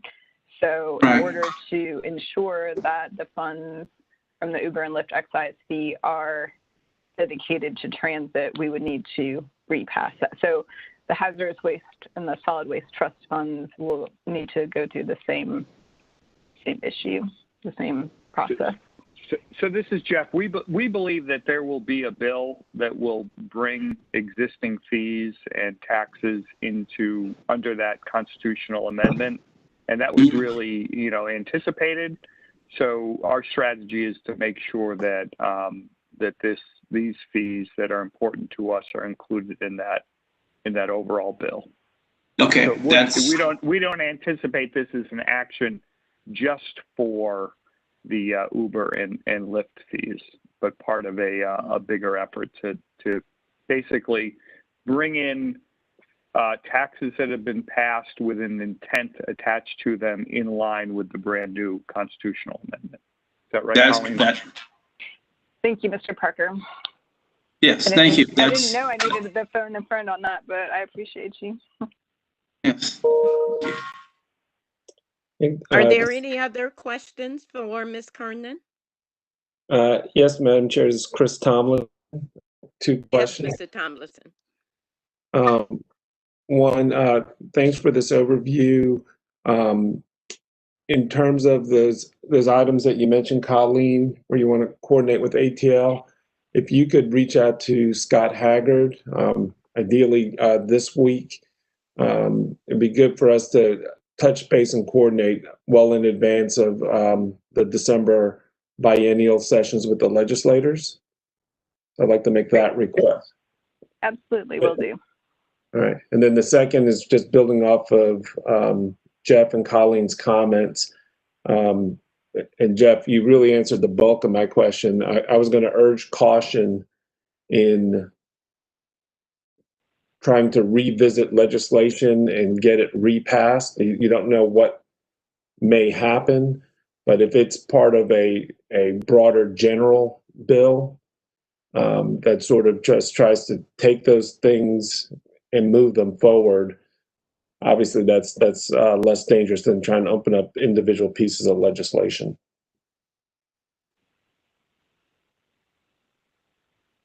Yes, thank you. Noted. Thank you, Mr. Tomlinson. Is there any other questions or comments? No? Thank you, Ms. Kernan. Next, we have on the agenda a briefing from Erica Pines, Senior Director of Public Engagement. Ms. Pines? Yes, good afternoon. How's everybody? Hi. Good afternoon, Madam Chair, Mr. Parker, and members of the board. I am Erica Pines, Senior Director of Stakeholder and Public Engagement. And today we're just going to talk about some engagement activities that we've had and some innovative approaches. Next slide. So we're going to talk about how we engage, how we collaborate, and how we're transparent in the process. Next slide. Let's go into engagement. One of the things that we've done, we enhanced our strategies and tactics in our approach to engagement. We launched some new color-coded signage that we've placed throughout the system when we talk about engagement, as you guys saw that I presented last year, so that the public is aware of what's going on and when. And these signs are placed throughout our system, especially along the routes where the engagement would take place. We've also enhanced some of our traditional outreach strategies. For example, in the pictures that you see, there are door hangers that we placed in communities. The last placement was over in Mosley Park, where we took door hangers, put them on the doors, advised those residents of the track replacement work that was going over there, and also gave it out to folks that were driving along. And we've also coordinated our digital communication notifications with our jurisdictional partners so that they can push out our information. And in addition to that, we amplify everything on social media. Next slide. The MARTA pop-up Breeze stores, this slide just kind of gives a recap of the Breeze pilot program. It shows the total number of participants from 2019, and then we started in 2020 but had to cancel due to COVID, but we will resume this program as soon as it's safe to do so. Next slide. Given COVID, we started hosting meetings virtually. The first of the meetings, we did the budget hearing, the FY21 budget hearings, and we hosted the employee town halls. Both of those received about 2,000 participants in both of those. And we also hosted 7 MARTA 2040 capital project meetings, where we talked about the different projects going throughout the system. And by doing those, we talked to key stakeholders to make sure that we were transparent in the process. So we met with stakeholders for Clayton County, the Summerhill BRT, the DeKalb Transit Hubs, and projects in Fulton County, including the 285 projects and the 400s. And what we did with the key stakeholder engagements, where we brought stakeholders together to kind of talk to them about the projects, to get their input and feedback so that they would inform our direction when we would go to the public. So far today, we've hosted during those meetings, there have been about 4,000 people that have participated virtually. As a result of that, we've received feedback to keep having virtual meetings because people found that they could participate in a better way. post-COVID, even when we come out of this. And we still have several public meetings planned for the remainder of this month. We had one last night on the Metropolitan Cleveland Avenue ART. We have one tonight on the Summer Hill BRT. We have another one tomorrow morning on the Metropolitan Cleveland Avenue ART, and then we're going to launch a site hopefully by tomorrow for Clayton County on the Clayton County Transit Plan that will be hosted for 4 weeks, where people can go at their leisure and provide input on that transit plan. Next slide. The board meetings going virtual. I hope you guys have enjoyed that. We promote those via social media to encourage participation. We also, customer service collects the pre-meeting public comments to be read live during the virtual meetings. And the post-meeting comments, customer service disseminates those out to us, and a lot of you board members are copied on those. And we just make sure that we get those responses in a timely manner to follow up. And to date, there have been over 5,000 YouTube views for the board meetings since we've gone virtual. Next slide. Here's some examples of the vibrant collateral that we've created over the course of our engagement. And you guys have seen a lot of these flyers. Next slide. One of the things that we did this year was we launched Nextdoor. So Nextdoor has a public agency program that allows government to effectively communicate with residents via updates, alerts, and viral messages. We're one of 2 transit agencies our size that have launched the Nextdoor opportunity. Right now in our service areas, we have about 580,000 users, and 33% of households in MARTA's service area utilize Nextdoor. We have seen tremendous increase in participation on Nextdoor, especially in Clayton County. I think the participation rate in Clayton County went up about 70% since we decided to do this partnership with Nextdoor this spring. And so far, we've received a lot of impressions on our Nextdoor posting. Our introduction post gave us about 68,000 unique impressions, just us announcing that we were going to launch a Nextdoor site on Nextdoor. Next slide. Collaboration. Next.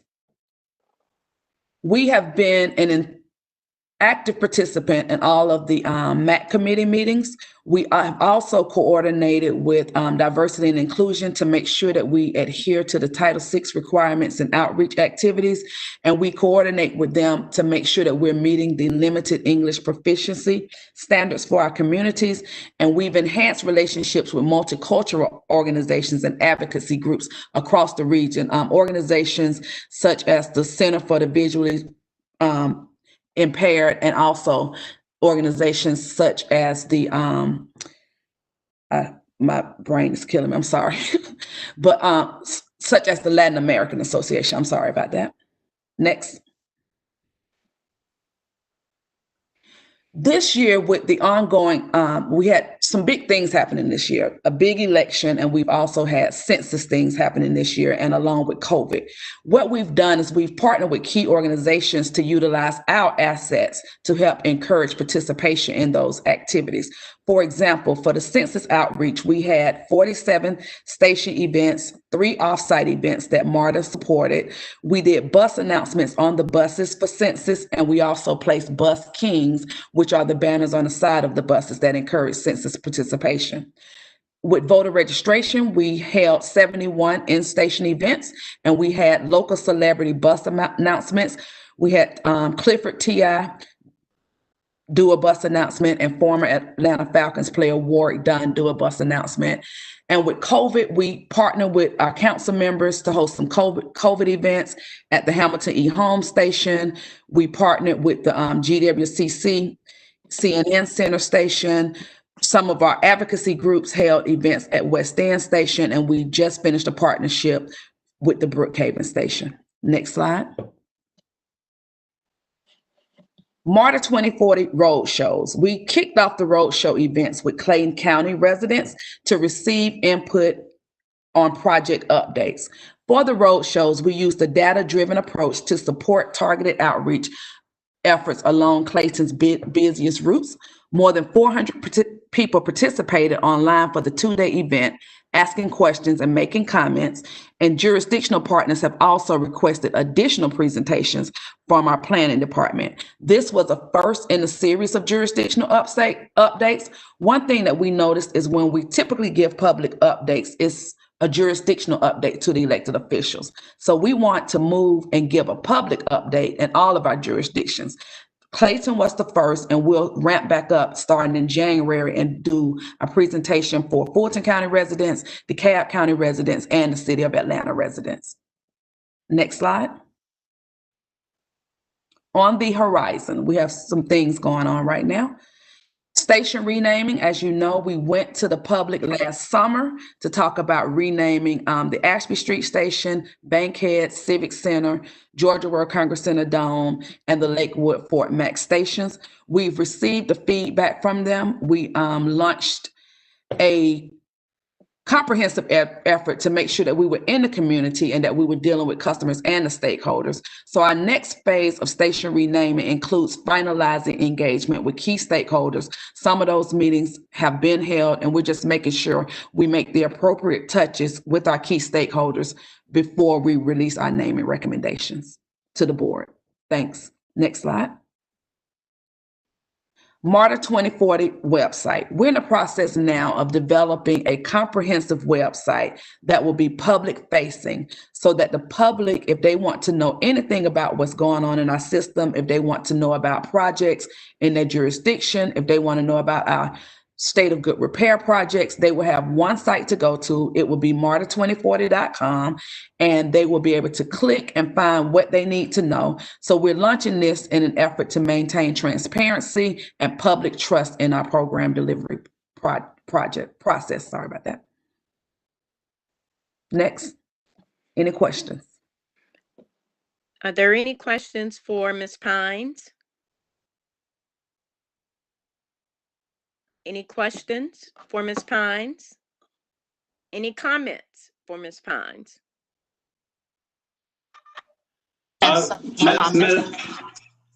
Madam Chair, this is Rod Frierson. I just want to say great presentation. It's wonderful to hear what you don't really know that MARTA is doing to engage community and be involved in community events that can drive, the message that MARTA is engaged. So great presentation. Thank you. Thank you, Eric. Thank you, Mr. Frierson. I appreciate that. Ms. Ivy? Yes, thank you. Just wanted to also echo what Director Frierson said. There has been a lot of great work that's been done, and I've received a lot of good feedback from the community, particularly in the improvements. And so thank you very much for the excellent, well done work. Thank you, Ms. Ivy. And I want to say that I participate with Nextdoor in DeKalb County. And I have also seen information, especially regarding the support for rides to the polls for the November 3rd election. That information was shared on Nextdoor in DeKalb County. Yes, thank you. As you know, with Nextdoor, those conversations can get kind of tricky. So it's good to hear that you received some decent feedback on that. Thank you. Yes, they can. yes, it's kind of scary. Yes, it can be. Thank you. I understand too. I understand. Yes. Are there any other questions or comments for Ms. Pines? Oh, thank you, Ms. Pines. Thank you all so much. Thanks. At this time, we have a briefing on media impressions, an update from Ms. Stephanie Fisher, Manager of Communications. Ms. Fisher? Good afternoon, Vice Chair Scott, Mr. Parker, and committee members.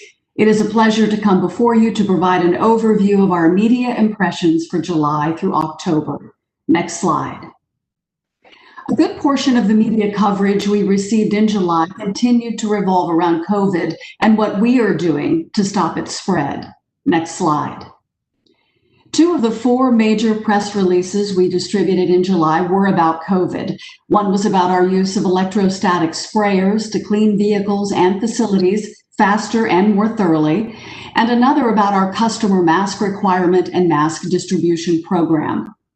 We also invited the press to join us from a safe distance, of course, at a community painting event to celebrate the opening of the new Clayton County Transit Hub.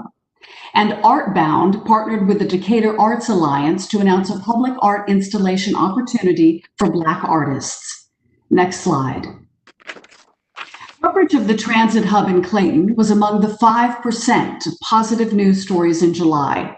Most of the 475 stories on MARTA were neutral, including the public meetings we held to update people on the Summerhill BRT project. We did receive negative news coverage after a bus caught fire on Spaghetti Junction.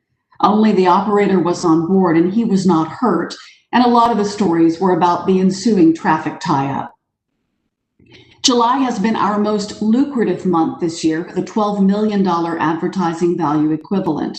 That was likely due to extensive local and industry coverage of our mask requirement and distribution and our new cleaning protocol using electrostatic sprayers. The general manager also penned an op-ed for the Atlanta Business Chronicle about how MARTA addresses racial inequality in the workforce that was part of a larger piece the paper did on race relations in the wake of the Black Lives Matter protests. Next slide. August brought a momentary reprieve from COVID news coverage with the announcement of our homeless initiative with Hope Atlanta. Next slide.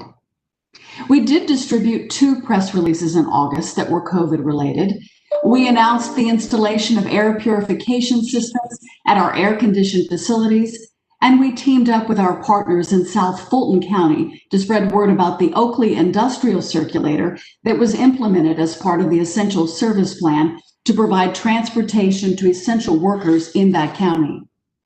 We also shared some pieces of good news. The Department of Safety and Quality Assurance received a prestigious certification, and the authority received a $13 million federal grant for a bus operations and maintenance facility in Clayton County. Next slide. Coverage of DSQA's certification received a lot of industry coverage and was among the 80% of news stories in August that registered as neutral. One of the positive stories was bus operator Michael Wall, who was featured by several media outlets, including the AJC and 11 Alive, for his artwork that was displayed on billboards throughout Atlanta. August was also when we had that strange incident where a passenger armed with a hammer stole a bus and drove it to North Avenue Station where he was arrested. The operator and other passengers weren't hurt, but as you can imagine, it did get a lot of media attention and registered as negative. One of the best stories of the month was in the AJC with the great headline, "Nearly all MARTA passengers wearing masks," a story that helped boost our advertising value equivalent to $6 million for the month. Next slide. That mask compliance, combined with additional safety measures installed on our bus fleet, allowed us to resume front door boarding and onboard fare collection in September. Next slide. Those safety measures included antimicrobial air filters, bus operator shields, and mask dispensers. We distributed an electronic press kit with the press release that included photos, video, and interviews. Also in September, we strengthened our connection to the communities we serve by holding virtual public meetings in Clayton County to discuss projects there, and as Erica mentioned, by partnering with social media platform Nextdoor in order to communicate directly with neighborhoods in our service area. We shared good news about the board's approval of our bond refinancing, and an artist was chosen to design a piece that will be part of the renovated airport station. Next slide.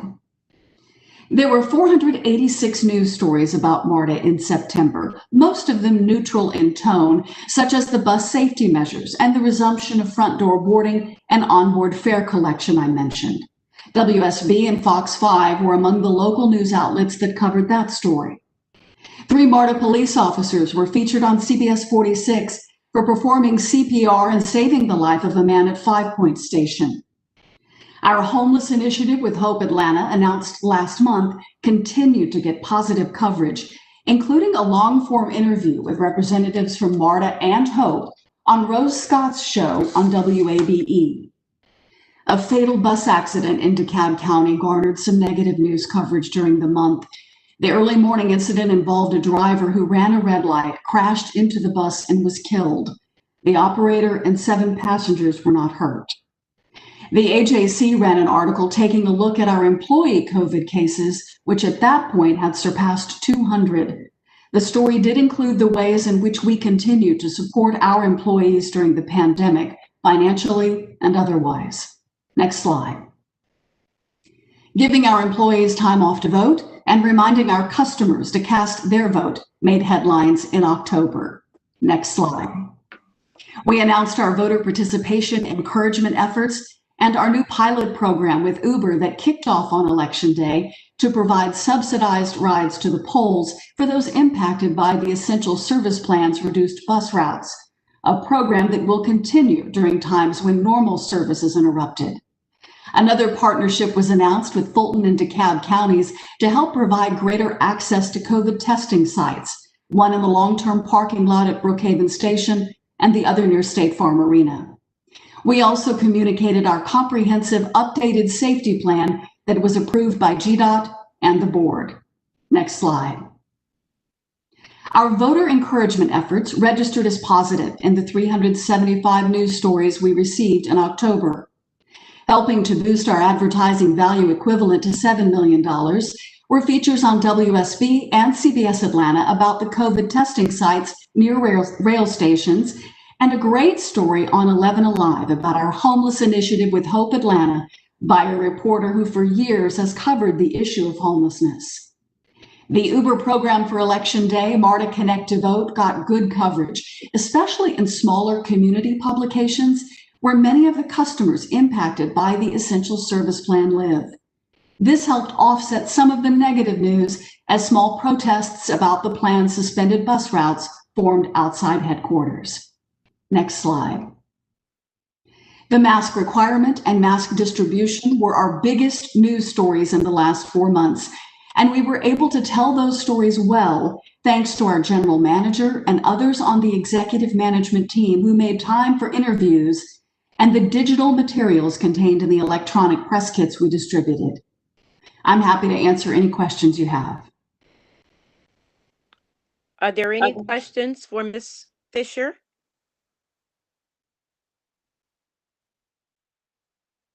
Hello? Are there any questions for Ms. Fisher? Madam Chair, I do not have any questions for Ms. Fisher. However, I wanted to thank Ms. Fisher for her quick response always for items that I ask for, and also in her diligence. This is Ms. Ivy. Thank you. Thank you, Ms. Ivy. Are there any other comments or questions for Ms. Fisher? Nope. No? Thank you so much, Ms. Fisher. Thank you. Are there any other matters to come before the External Relations Committee?